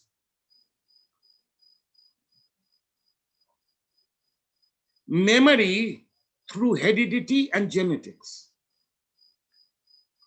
You have talked about it. That monkey eating whole day does not need a toothbrush or toothpaste or a dentist. You need. A tiger or lion after a meat feast does not need a toothpick, but you need it. More you are natural, less you are dependent on others. So this absolute natural state is instinctive. You have the wisdom of your survival, of your self-defense, and of your objective attainment, which is the basic necessity of life. You will get it. So that is the wisdom for the shamans and animalistic practices of tribals, prehistoric clans, shamans and animistic. In Indian tongue, they are called Prakriti Upasaka, nature worshippers. Their ultimate truth is get into instinct. But this instinct, we are not animals. But we also have those deities, animalistic. Animalistic deities are Hanuman, Ganapati, Prattangira, Narasimha, Varaha, Varahi. They will give you that instinct. So the Lalana Nari of the left point, left source of autonomous nervous system, is holding all the natural memories awakened. So when you are compassionate to anybody, you are not thinking how to work it out. It is working out from you as a spontaneity. There is a folk rhyme about Shiva in Bengal. টাপুর টুপুর বৃষ্টি পড়ে নদে এলো বান, শিব ঠাকুরের বিয়ে হলো তিন কন্যে দান, এক কন্যে রাধেন বাড়েন, এক কন্যে খান, আরেক কন্যে গোসা করে বাপের বাড়ি যান। So there was raining, and when it is raining, Shiva's marriage was settled. So 3 daughters of somebody is offered to Shiva. Shiva has to marry the 3.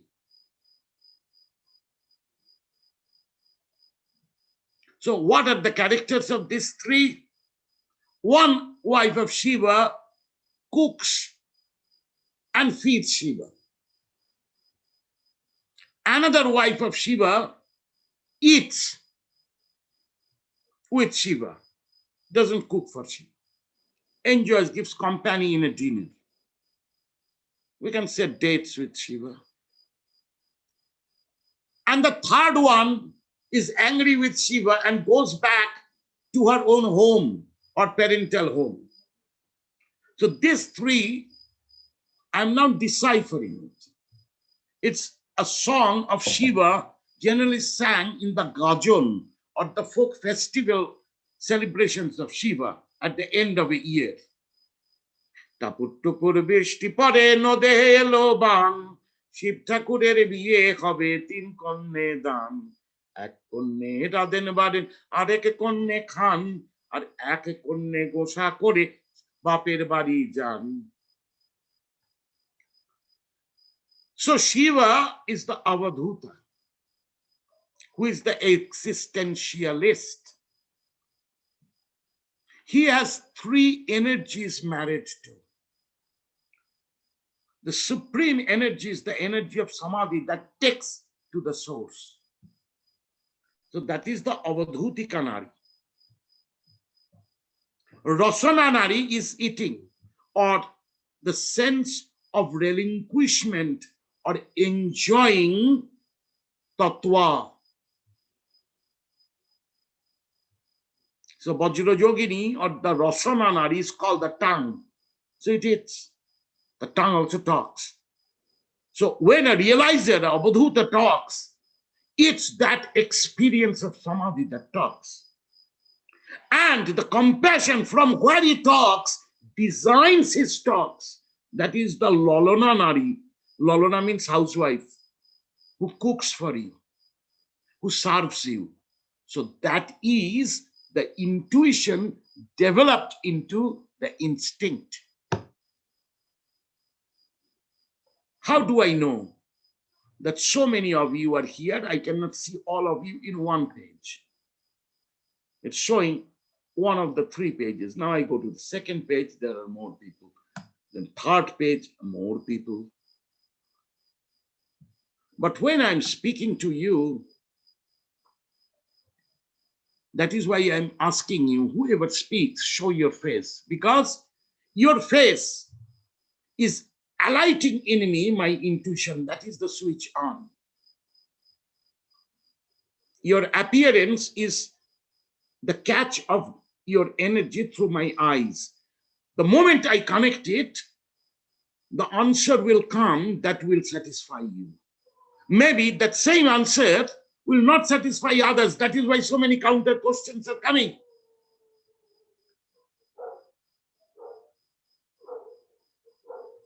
So thus, intuition is to work out synchronicity. So intuition can, of course, take somebody to time travel, Dibakar. So when I am talking to you, time to time, I'm going back in past lives and seeing, well, did Dibakar ask me this question in this lifetime? And I told him explicitly everything again in this lifetime. He's asking me this question. It happens. It is not that it doesn't happen. So it takes you from this time to a back time or a future time, which will come as a prophecy. That is the work of intuition. You are right. That is one of the faculties of intuition. Now, Jayanta asks, we have heard a lot about Kundalini. I have heard a lot of questions about Kundalini from him, but hardly anybody says about Zorot Kundal or Jorot Kundalini. Is there any special implication attributed with this word Jorot? Yes, you have asked a completely different question of a different field altogether. Okay, I will answer you. Jorot Kundalini is the spiral energy force of Mother Earth.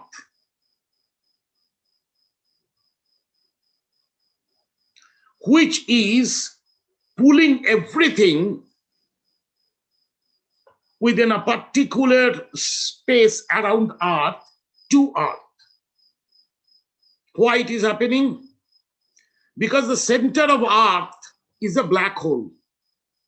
Because there is saturation of lava light there.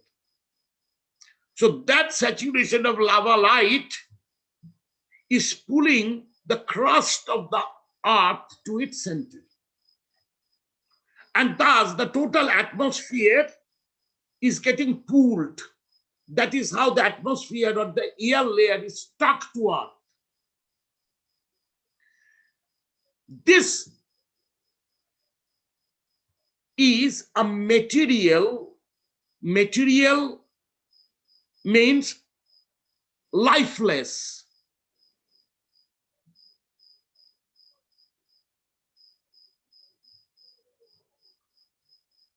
Non-living. So non-living aspect of Earth is connecting This is also spiral energy. It's like a spindle from the center of the earth to any point on earth, it is connecting. That is why the apple fell in Newton's head. It also falls in Vanya's head. It's not always on Newton's head the apple falls. And when apple falls on Vanya's head, then Vanya writes me 30 pages.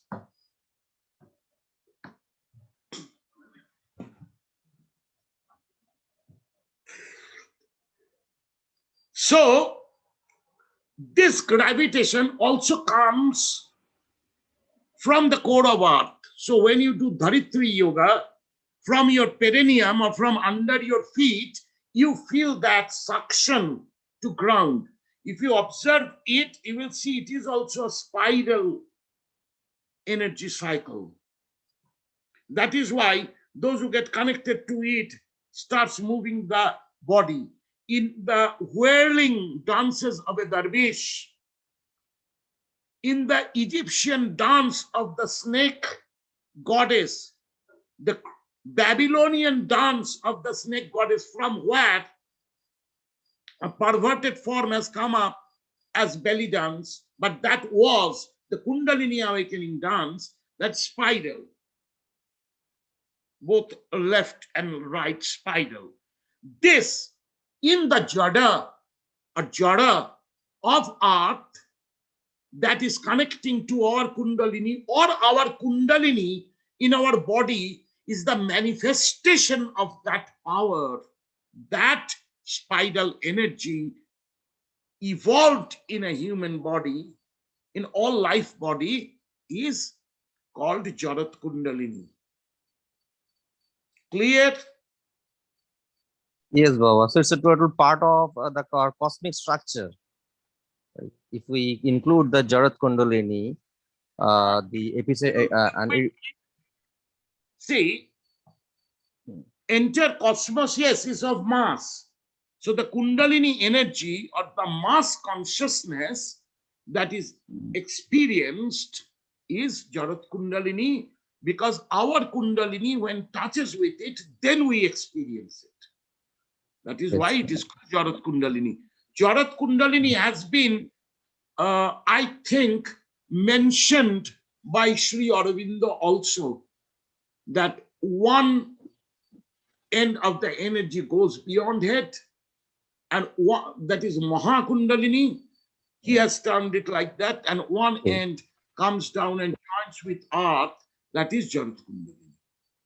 Okay. Okay? Okay, clear. Achha.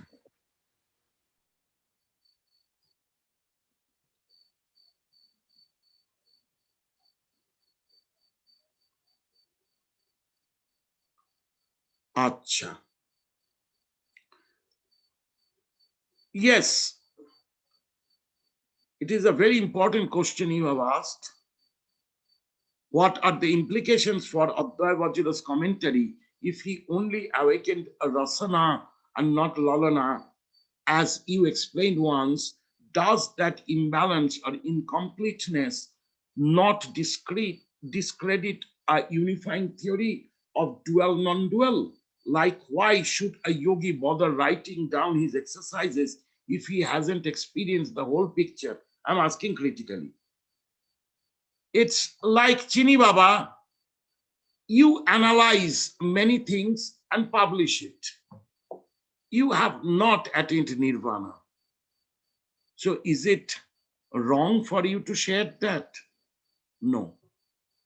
So Advaya Vajra, when Maitripada was giving teaching to Marpa, he said this, that I have attained the state of enlightenment which is maintained by purity.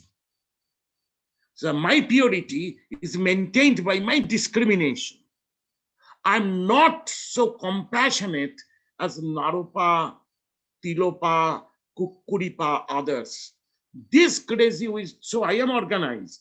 This crazy wisdom people are unorganized, and you can think them to be random because their craziness is unknown to us. That is why we call them crazy. So it is not that Maitreyapa is not practicing compassion, but his compassion is, he recognizes as limited. That is why he might not have written about the Lalana Nari, because he's not accomplished in the Lalana Nari. He's a Paramahamsa, he's not yet an Avadhuta. Whereas his compassion works sharing his analogy and knowledge of wisdom. That is why he has attained the Rasana Nari. Is it clear to you, Chini Baba? So, whenever we criticize anybody like this, see, one finger is pointed towards you, the three are pointed towards me. So we have to see how we deal with it. How you share your wisdom with others, that is also compassion. But in your compassion, which part is greater? The knowledge part or the heart part, the head part or heart part? According to that, your golden mean ratio of the brain is working. That is why it's still working in the white robe, because you are in that luminous field of white or light. You are in the Brahma field. So that is why in Brahma Vihara, Buddha doesn't say practice knowledge, because it will harness ego. Buddha says the moment you have entered the field of Brahman, your expansiveness, you should start practicing compassion. Because more you practice compassion, more you understand the misunderstandings of others. And if those misunderstandings of others haunt you, then you will, of course, try to exercise yourself from the misunderstanding demons by creating a deeper understanding. Thus, through compassion, wisdom will be more harnessed. So whoever is in whichever state, they will practice like that.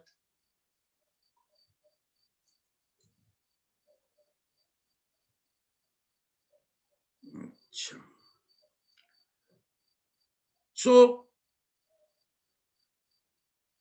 Kaushikima and Kaushik, you have any questions?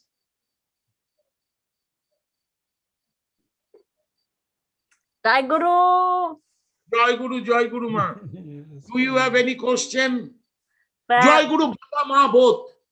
There cannot be a Ma without a Baba in this world. But there is Ma always there without a Baba. That is the Shakta view. And I am a Shakta in that way because my deity is Tara. And my deity is called Purana Garbha Kumarinim. One is fully pregnant, being a virgin. I was one, like, in that experience of the void. Is it personal? Like, my experience of the void as a color kind of, do we experience everybody the same? Or we still have like our kind of colors of experience in that? All experiences end up in the void as all colors become colorless. Light goes back to its source in darkness. That darkness is the darkness that existed before God wished light. So the light is connected to the wish or will of God. So the will inside you to do something, to know something, projects light and from there bifurcates into many colors. But when you are going to your source, all these colors end up in the light and the light end up in the darkness. So in the samadhi, of the void, there is no color, there is no light, because there is no you. So it's everybody experiences it the same way. Same way. This is why it is the truth. Because coming to here, everybody experiences it as the same thing. Because you don't experience anything there. All your experiences end up there. Hi, Guru. Is it clear? Yeah. But when you come back from that state to life, then you can experience and analyze with more details that you could not before. It gives you a resurrection, a rebirth. Yeah.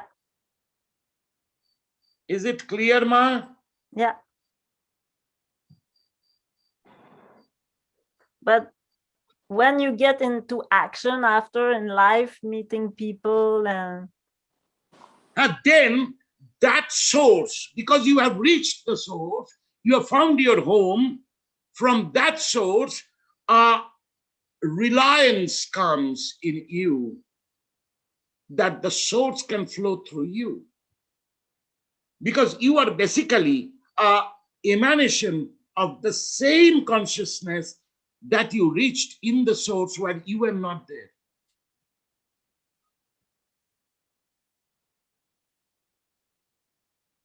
Is it clear? Not? You can ask more questions. So long it is getting clear, ask as much as questions you need to ask. But I can see you. It is clear, but it's not understandable. No, in the experience, I rely on my, like, sometimes I know it comes from there because I just say the right thing. Sometimes I don't say the right thing, or I feel I didn't say the right thing, or I'm not sure. So that comes from other conditioned memories. Mm-hmm. Because it's also like once you start getting into samadhi, you also get into a kind of binary in your mind.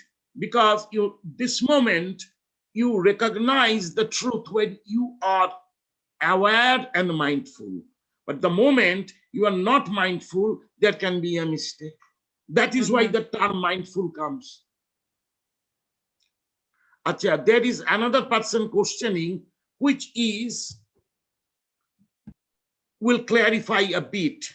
Baba, sometimes I feel confused between my intuition and my fears. I'm unable to tell the difference between the two. How can I tell the difference? Acha. Intuition may give you, Priyanka, a sense of fear, where there is a premonition of a difficult situation.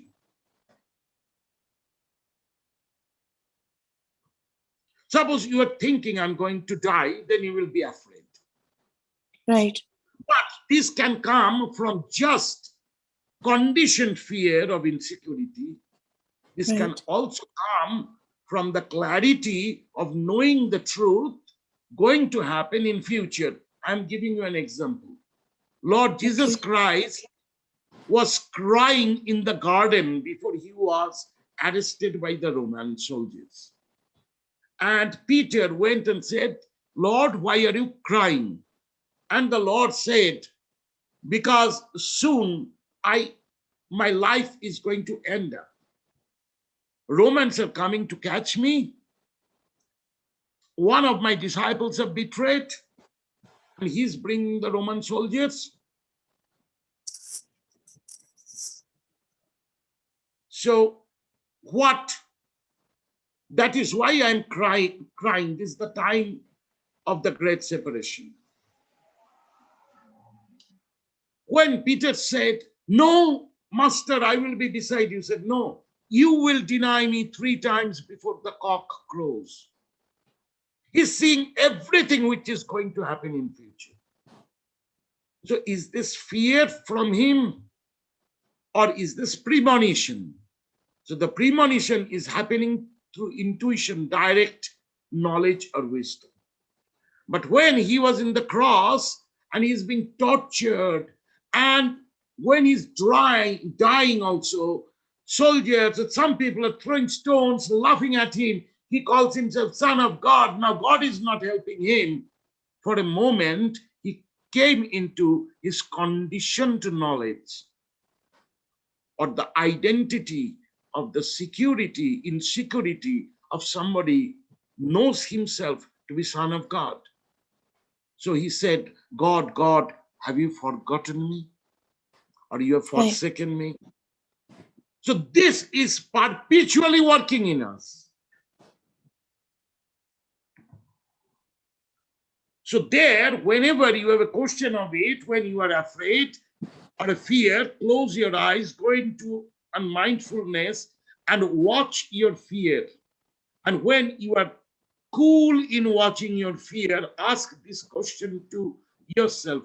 Is this fear a premonition or just my condition? You will know yourself. Okay, Baba. Thank you. Thank you. Okay. Adesh, Jai Guru. Adeshma. Tini Baba has said, I was asking because I was always wanted to get absorbed in your crazy wisdom, and the cool confidence of Vamachara always attracted me, perpetuating a sense of longing to break free of organization and all pretension. How to rest and find contentment in Brahman and let go of all ambition to get to the next stage realization. Yes, exactly as you said, you are enchanted by the thought of Vamachara, which is conditioning you. You have to see yourself in the middle path. Basically, your consciousness is neither ascending nor descending. Only your physical, pranic, psychological, and judgmental faculties are ascending and descending. Your pure consciousness, that is yourself, is not ascending or descending. So when you go there, then you recognize yourself to be a kulachari, belonging to the family of the Buddhas. So your attachment to Vamachara is the tennis ball bounced from one racket goes to the other side of the net. So whenever we give importance to one, it shoots to the other. That shooting is your thought process. More you will try to separate yourself from thought, more you will go into thought. That is why Aghoris sit in the garbage tank and think of a beautiful smell to win over that objective presupposition or objective attribute persuading him or tempting him or her not to see the inside. So our practice, looking outside and seeing inside, that comes from there. So when you are going into Brahman or expansiveness, see how many fields of knowledge is revibrating in you, coming out from you. You are speaking on so many things of life that we can see how much you are mindful in various matters of life, from politics to yoga to farming. Your posts show that. And those of us who read your post, we appreciate because you are sharing with it. It's compassion. But this compassion, you are not sure of. It's working as compassion when you are sharing. What you are sharing of, that these thoughts, this analogy, and this discrimination and these judgments came into you. So you are sharing with others. So the feeling of sharing with others, which is incessant in this expression, is your unaware compassion. And whatever you are saying is your aware consciousness on analysis. So you are more working with wisdom. Actually, in the process of working with wisdom, compassion is working, because wisdom and compassion cannot be separated. Do you get it? Then I will go to the next. So, what is happening? The crazy wisdom, we call it crazy because there the wisdom and compassion is same. It can be so deliberate a compassion there. Okay, you are not understanding. Give a tight slap, you will understand. So those who get tight slaps from me, they are smiling now. Buddha says, in Tibetan, it's called Tonglen practice. In Brahmacharya. So Brahmacharya have 4 major aspects. The 4 Brahma Viharas are loving kindness, Maitri, Karuna, compassion, joy, and equanimity. So loving kindness is a general translation.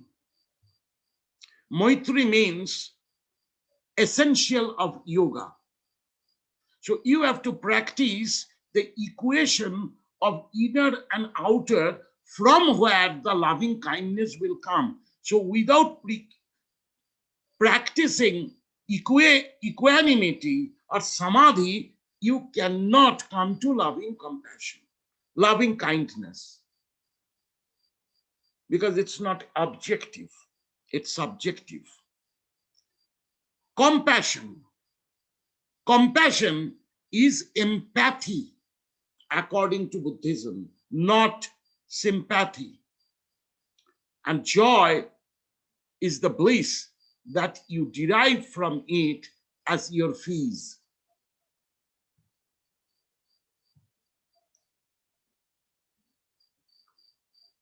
So,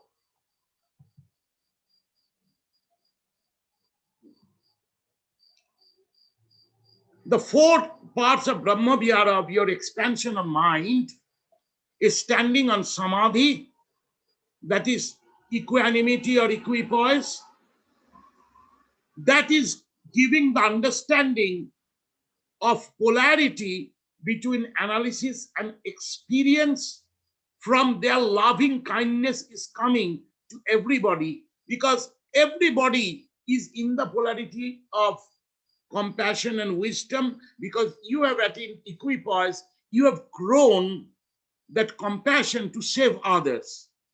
Like if you are a good swimmer and a lifesaver, if you are not in your office work also, but somebody is sinking or drowning in front of you, you will pull him up or her up. This is compassion or empathy.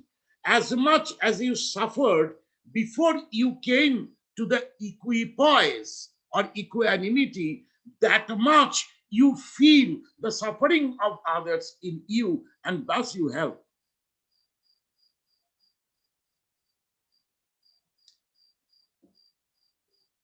So that help is not with ego. So Chinmoy, I will give example from your own life. When Shoroshima was not Shoroshi, she was Karina, and she could not settle down in her mind whether to take up samsara or take up the path of nirvana, you were helping her to understand that in your place. I was only analyzing to her. People were all silent with their Western courtesy that I don't invade your space. I don't take the responsibility. You are the only one who came up. And after you came Helen. And then Uwe joined Helen to make Karina understand what she needs, she should realize. And that extended in you till you shared the troubled time by ultimately helping her go home. You arranged everything for her to go home and take out her papers that were not in her hands, and her family was holding it so that she cannot choose her own path, her passport and others. That is empathy. That you felt because already you have entered the Brahma Vihara, and that Brahma Vihara made you feel that how you wanted a life to experience enlightenment, and you are not getting it in that world, and how you came to the Himalayas, moved around, and your song came up from there with my guitar and my wife. Brilliant song, brilliant song. And from there, you met the crazy wisdom. And you dedicated yourself to the crazy wisdom, not in one day, slowly and slowly. And with this slow proceeding,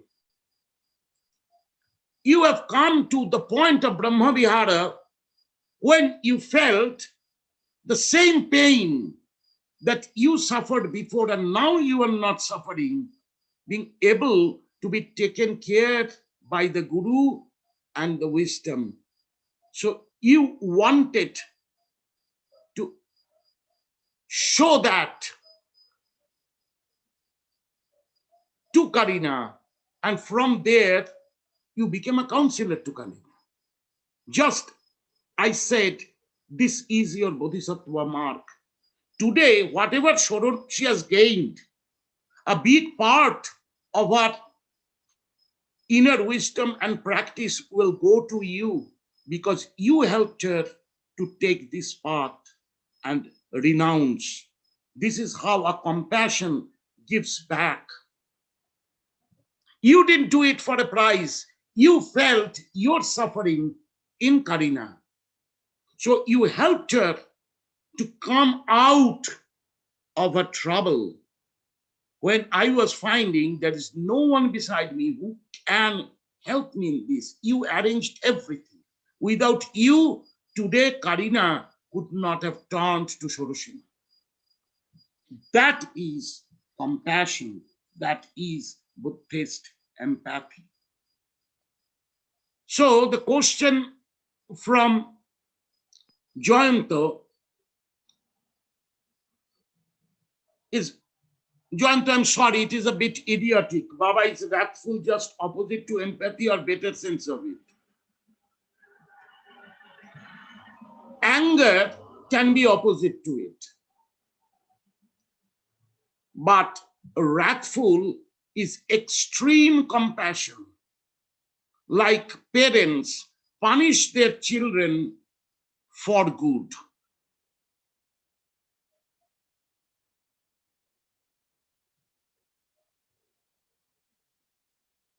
Is it clear to you? You know this. You are doing a kind of tomfoolery of asking questions. You know it. No, it's a better sense of empathy. That's why I asked you. Yes, because you have That's- got tight yeah. slaps from me, didn't you?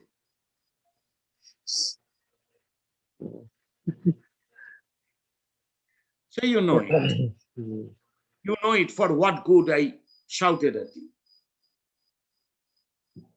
Okay. Now there is another question. Wait a minute.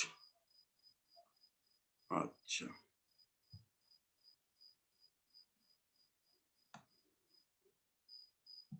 Ganesh is asking, are there two types of Kundalini?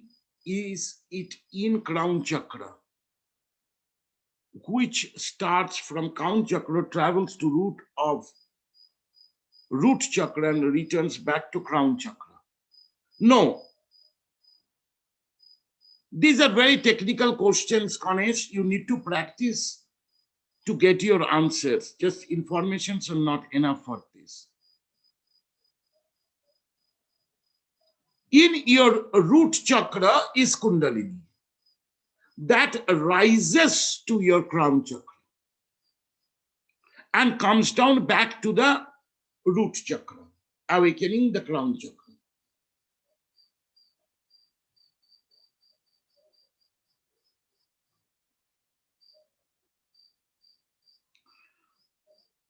You have asked the name of a person. So it is one Kundalini only. In the body, the Kundalini is at the perineal gland. The end of the coccyx is emitting from there. A tail nerve has come in the perineum and holding the perineal gland into 2 and 3 rounds in a female body and 3.5 rounds, 2.5 rounds in a female body and 3.5 rounds in a male body. Is it clear to you, Ganesh?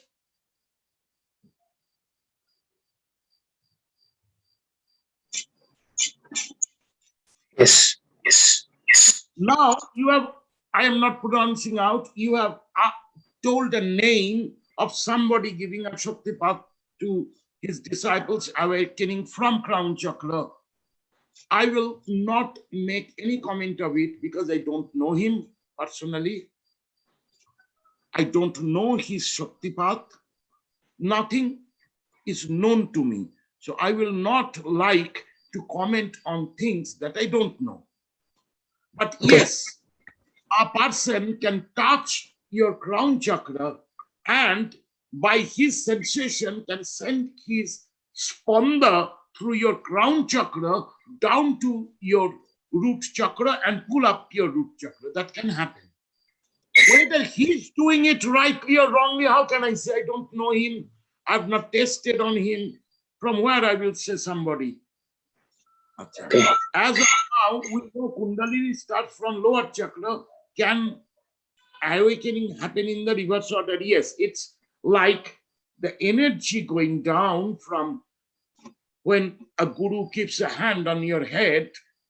If you witness and the person is giving a Shaktipat, you will see a flow of energy flows down from your head to spine.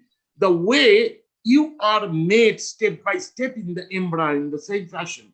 And from there, awakening your root chakra. That can happen. Okay. Okay.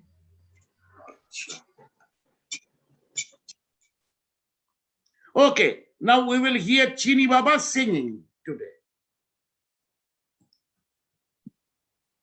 Okay, I was playing this song this morning. This is a love song I wrote for my dearest. It's called Spaceship. Can you hear it okay, everyone? Yeah.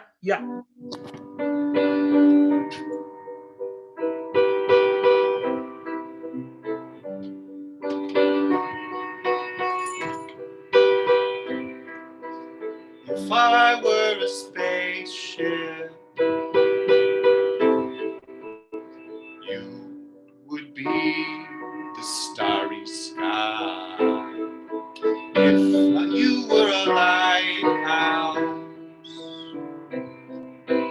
I would be the blackest night.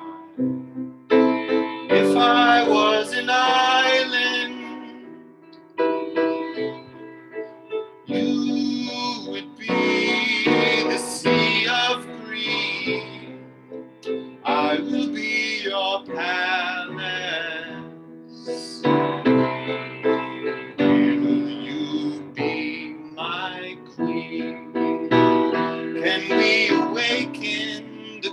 ghosts in this house. I wanna tear the roof down. I'm all choked up, I'm like a toddler.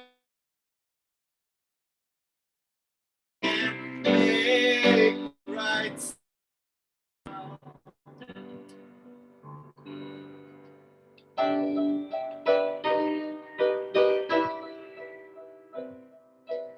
I was like a dormant seed in a wasteland. You were like the farmer with the rake and hoe. Plant me in your secret garden. Flower me with love that I may grow. Can we awaken the ghosts in this house? I wanna tear the roof down. I'm all choked up, I'm like a toddler trying to talk, but I can't make the right sound. Love is a silent thunder. Love is a restless peace. My heart was 6 feet under. Your love brought me to my feet.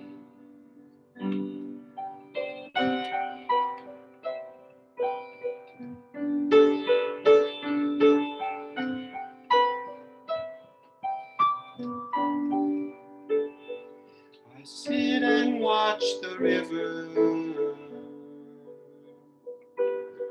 flow into the sea.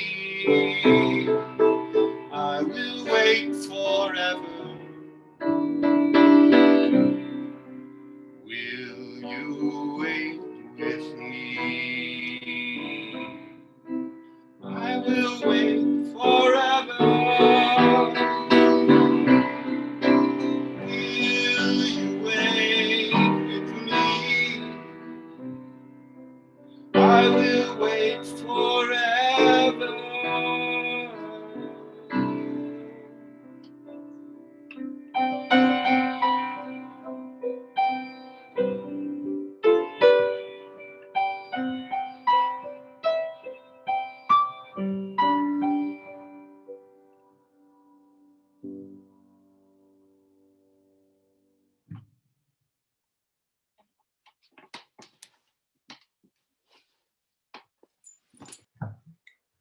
So, Uwe, will you sing a song?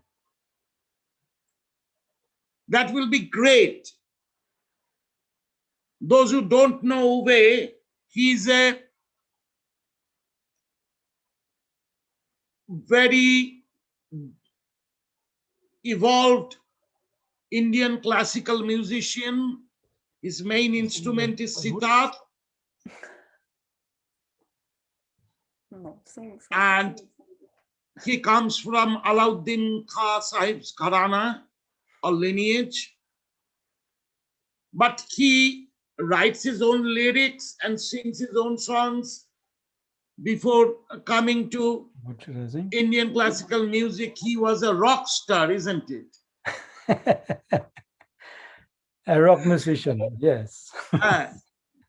So we want to hear, because Jessica is also here, who is also a metal band guitarist, isn't it, Jessica? Am I right? Okay. So bass guitar. Yes, bass guitar. But Uwe was also a bass guitarist, isn't it, Uwe? Yeah, I also played bass, yes. So we want to hear some music. Maybe you with a guitar. You want to hear my guitar? Yes, yes, why not? Anything, anything. Anything. Anything. So, but we want to hear your lyrics. Okay. Jerima, we are coming back to our virtual Sangha.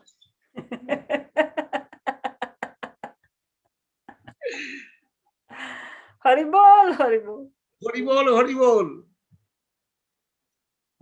It's such a bliss. We all can participate, see each other, not feel distanced, and have these brilliant musicians with us. And Helen, people get acquainted with Helen. She is a very evolved painter and sculptor. And she did her master's in fine arts from Shantiniketan University. When I wake up, huh? In India. So my first part of becoming a guru was living with them. So their home was my home. They are they are my first group of disciples. It will be like sitting on the rooftop in Shantiniketan in the full moon with Uwe playing the sitar. Absolutely. Oh, bliss. And that was bliss. In Uwe and Helen's house, there was a rooftop all around, quite big horticultural plants, flowers, and in the center was a holy fire pit where Uwe used to bake potatoes and other roots, and I used to do a dhuni, and bowls used to come. In every full moon. There will be rock, bowl, blues, whatnot. That was my Garden of Eden in my life. The moment there is winter, like we are all packing bags and baggages, me with my associates, we used to end up in Ube's house because that is the bliss. And from there, we used to travel to these melas, to various akharas of crazy bowls. Those times. Those magic. times. Oh my God. Magic. Magic. Absolutely. Then our Himalaya trekking with Helen, Uwe, Bornali, some more. We camped in the holy caves of Guru Rinpoche, Sambhunath, put up dhuni, cooked our food there, and traveled from like doing retreats in caves. Those memories still keep me alive. Yeah, that was great. Yes. I last time you mentioned also about Ketchuperi where we went, where we trekked together. Yeah. Yes. And you made me walk those 14 kilometers. Yes.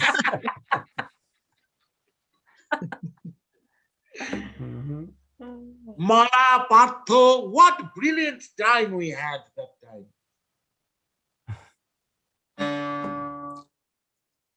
So finally, I took my Ektara Dugi. I think it fits more than the guitar here. So yeah. The bowl in Canada.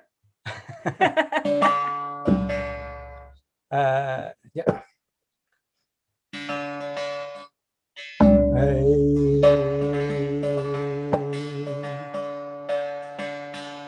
Whenever I wake up and feel the sky, I wanna thank you all the way.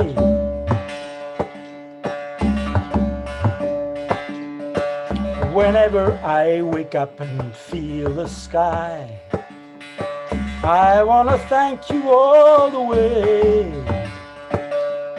I wanna thank you through my being present, observing, essential.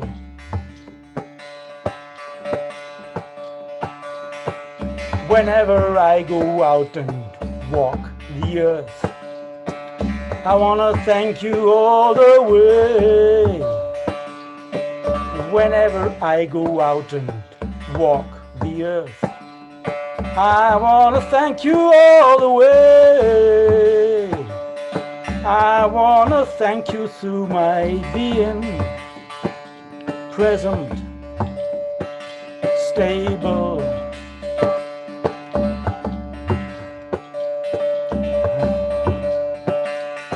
placing my foot with care. disse gitara manta keritara wo. Kanana we disse gitae. Janana monti keritana maskaju. Garana menda beri teri eso. Gigatana molle ricchezza. Gitana manda pe. Jara peru. Jara peru. Jana manda kerite. Kerite. Kerite. Whenever I drink of you, I want to thank you all the way. Whenever I drink of you, I want to thank you all the way. I want to thank you through my being present, absorbing, fluid. Whenever I feel the heat, I want to thank you all the way. Whenever I feel the heat, I want to thank you all the way. I want to thank you through my being present, reflecting, radiant. Godice gitana mana perite. Karana moleri se gitana montu chiritana montu keri sia jatana montu ki gitana verite. Karana mola moria sa giri kenda borana manta pe giritiano. Kajiritiano verite yaskanju, yaskanju, yaskanju, ju, ju. Whenever I breathe the air, I so often forget you are there. Whenever I breathe the air, I so often forget you are there. So I thank you for giving me life every instant,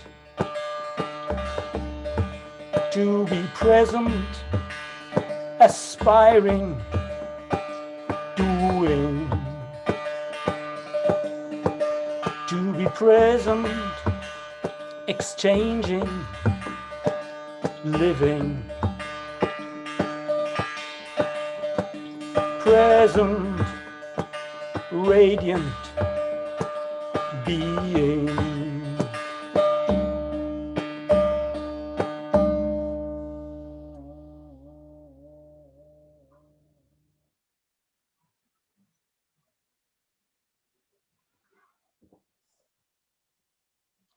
Jai Guru, Jai Guru, Jai Guru, Jai Guru, Jai Jai Guru, Guru, Jai Jai Guru. Guru. Uwe ended up like a rock artist. But his ektara worked as a bowl with the last tune.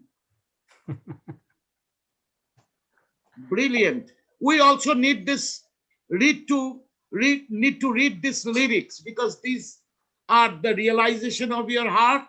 So post them in my timeline. Both Chini okay. Baba and Uwe Baba, you write your poems and put them in my timeline so that, or you tag me, let people read your realizations. Okay, yeah, I will put with it also the I recorded this song and filmed it in an ice cave. Yeah, I So saw it. do that also. Do that also. Beautiful. Put it. I'll put the link to it. Yes. Let us enjoy that. Acha. Avita, darling, will you please show your face?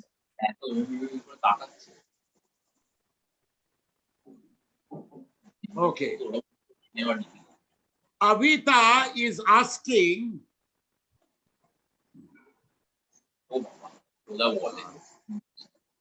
Just a moment.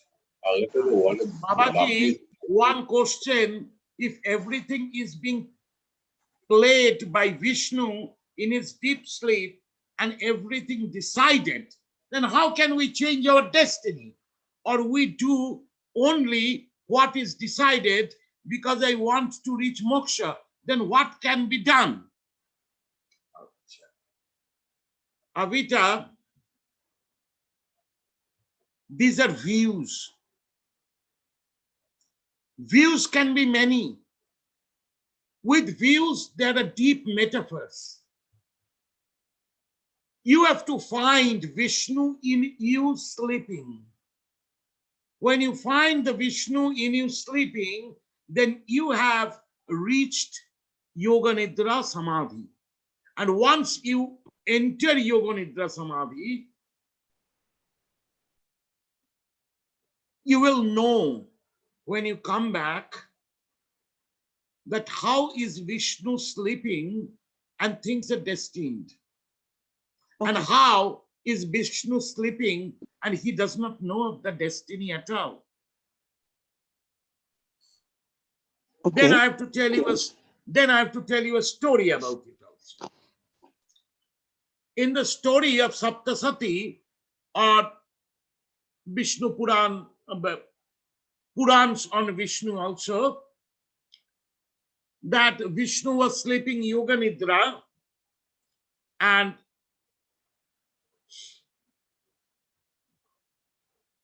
from his navel, Brahma came, a lotus came out and Brahma was born. Vishnu didn't know that he is a father of a child born out of himself. He didn't know. Because he's sleeping, deep sleep. But Brahma was enjoying being created and seeing all around. Suddenly, from the earwax of Vishnu, two demons came out. So these two demons are called Madhu and Kaitava. Kaitava means bitter and Madhu means sweet. That means all the praises going on about Vishnu and all the criticisms going on about Vishnu came as demons of his hearing. So praise and criticism, both are demons coming out of our ears. And these demons tried to eat up Brahma. So Brahma was very afraid once he's a new child, and then he was afraid these two demons were very hungry and said, we are just born, we need to eat it. So Brahma didn't know how to save himself, but he had an intuition or instinct from where Brahma prayed to the mother of the universe, who is residing in Vishnu as Yoga Nidra. And she is everything. She's the potential energy who can come up as kinetic energy. So Brahma prayed to Ma Yoga Nidra to awaken Vishnu, to leave Vishnu and awaken Vishnu and save him. So Vishnu was awakened and Vishnu killed the two demons. So just like that, when a realizer takes a nap in his samadhi and comes, the praises and criticisms about him in his subconscious creates that demon of contest and ego. The ego is standing on people's praises and criticisms. And the creation which is coming up, the creativity, is about to be destroyed. So that time we need the help of that consciousness of samadhi and awakening from samadhi, the consciousness of samadhi flows through us, that with our Sudarshan, Vishnu's will, his weapon is Sudarshana Chakra, the will, and he cut off the heads of criticism and praise demons, because his will is called Sudarshan, or righteous witness, righteous view. So when Vishnu is sleeping in us, our self is sleeping, but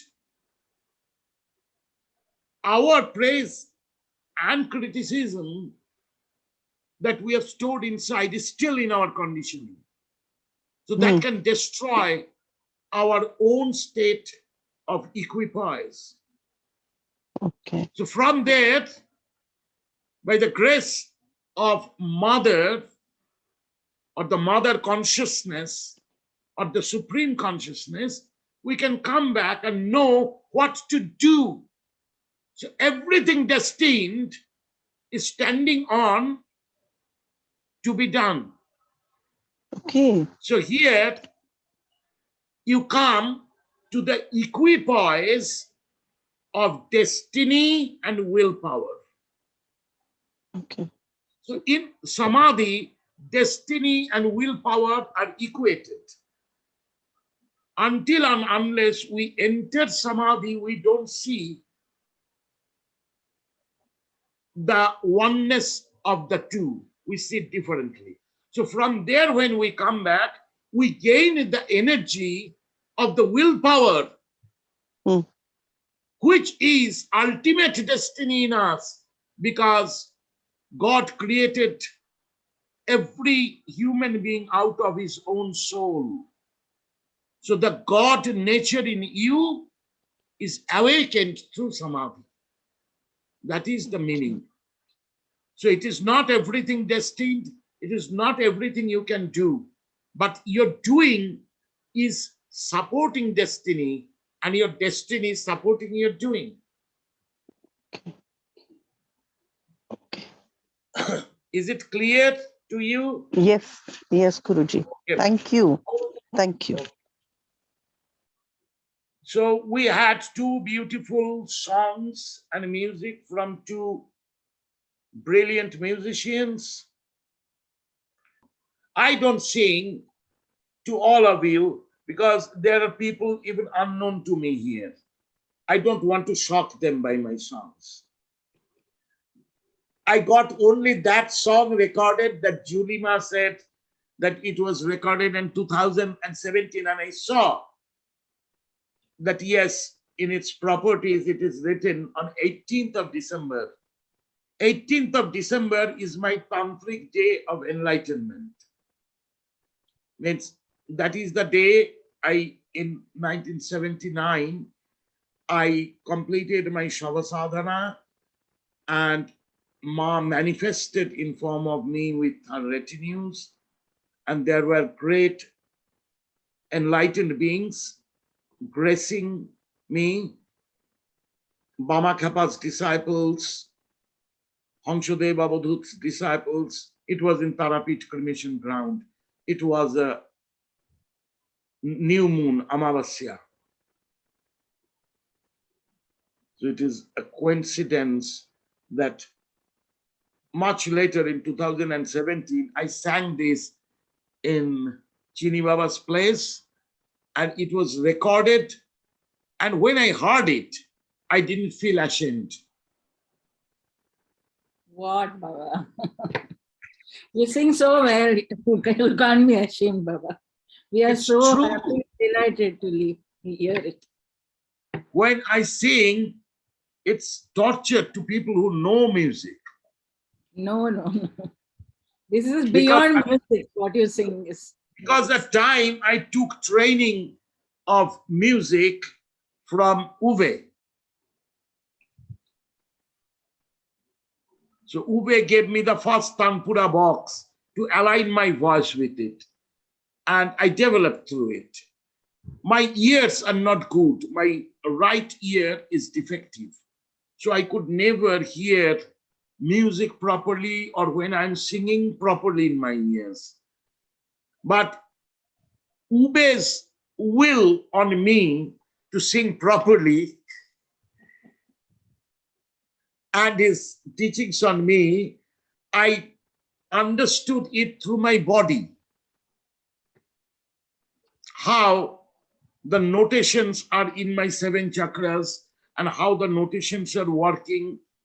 So I feel music, I love music because my body listens it more than my ears. So thus I got a chance to sing my own revealed lines.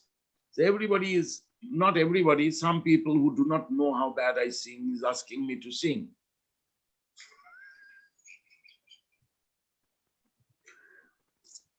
Except that song I just heard yesterday, I said, oh my God, I can sing good. So it was with the grace of Chini Baba. Chinmoynath ji has played the piano so well that I was dissolving in the music of the piano. Okay, I have to sing a song. Okay, let's see. Chini Baba, you have to help me. You have to sing with me. What I will falter 1,000 times. Okay. So I sing an English song because Bengali song I have to translate. I don't want that. Let's see, where is the song?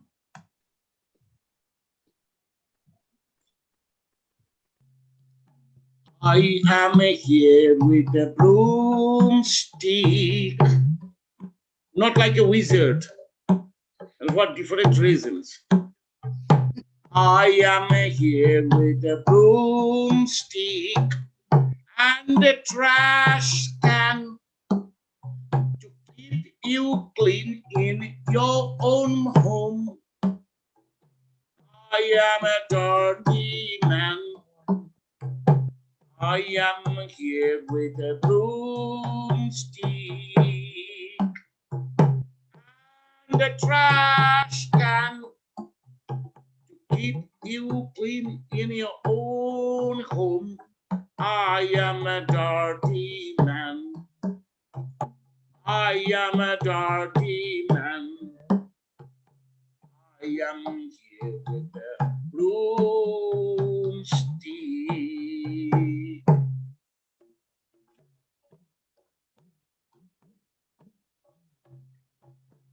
I am standing. I'm standing outside, tapping the door. Will you call me in to empty all your garbage store filled up in your bin? I'm standing outside, tapping the door. Will you call me in? Will you call me in? Will you open your door of heart and let me in? I'm standing outside, tapping the door. Will you call me in to empty all your garbage store filled up in your bin? I am here with a broomstick and a trash can to keep you clean in your own home. I am a dirty man. Dirty man. I am a dirty man. Rack full of my broomstick root. Rack full of my broomstick. My broomstick is root. Why? Clean up your carpet mind. The mind you have put on the floor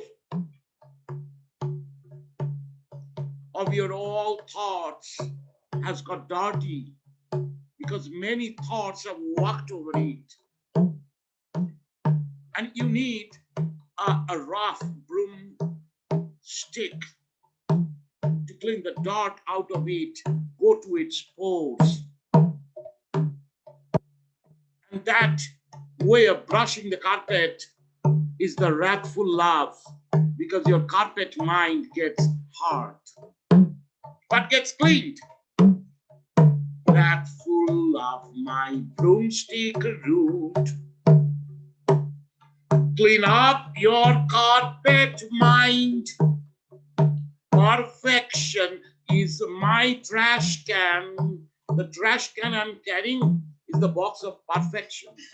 Perfection is my trash can. Sucks your faults I find. Perfection is my trash can that picks up all the faults I find with you. How to empty you out of your own faults. I have become a dirty man.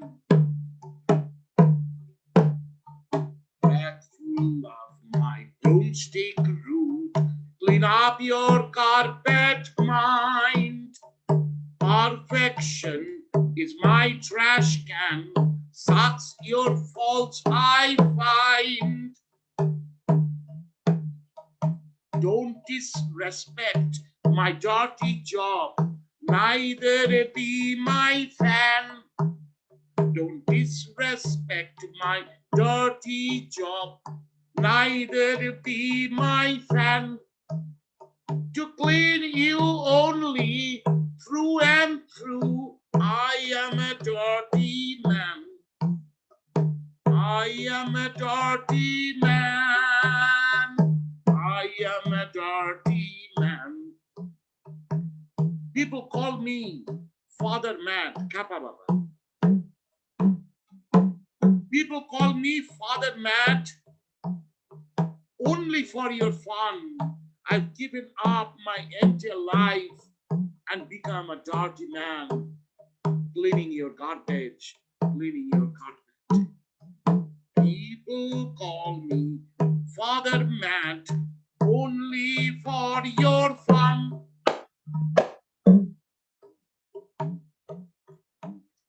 I have given up my entire life and become a dirty man. And become a dirty man. I am here with a broomstick and a trash can.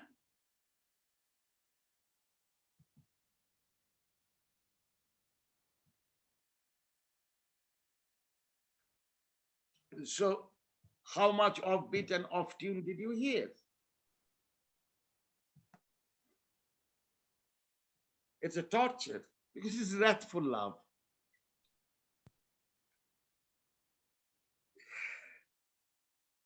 Hari bol, hari bol, hari bol.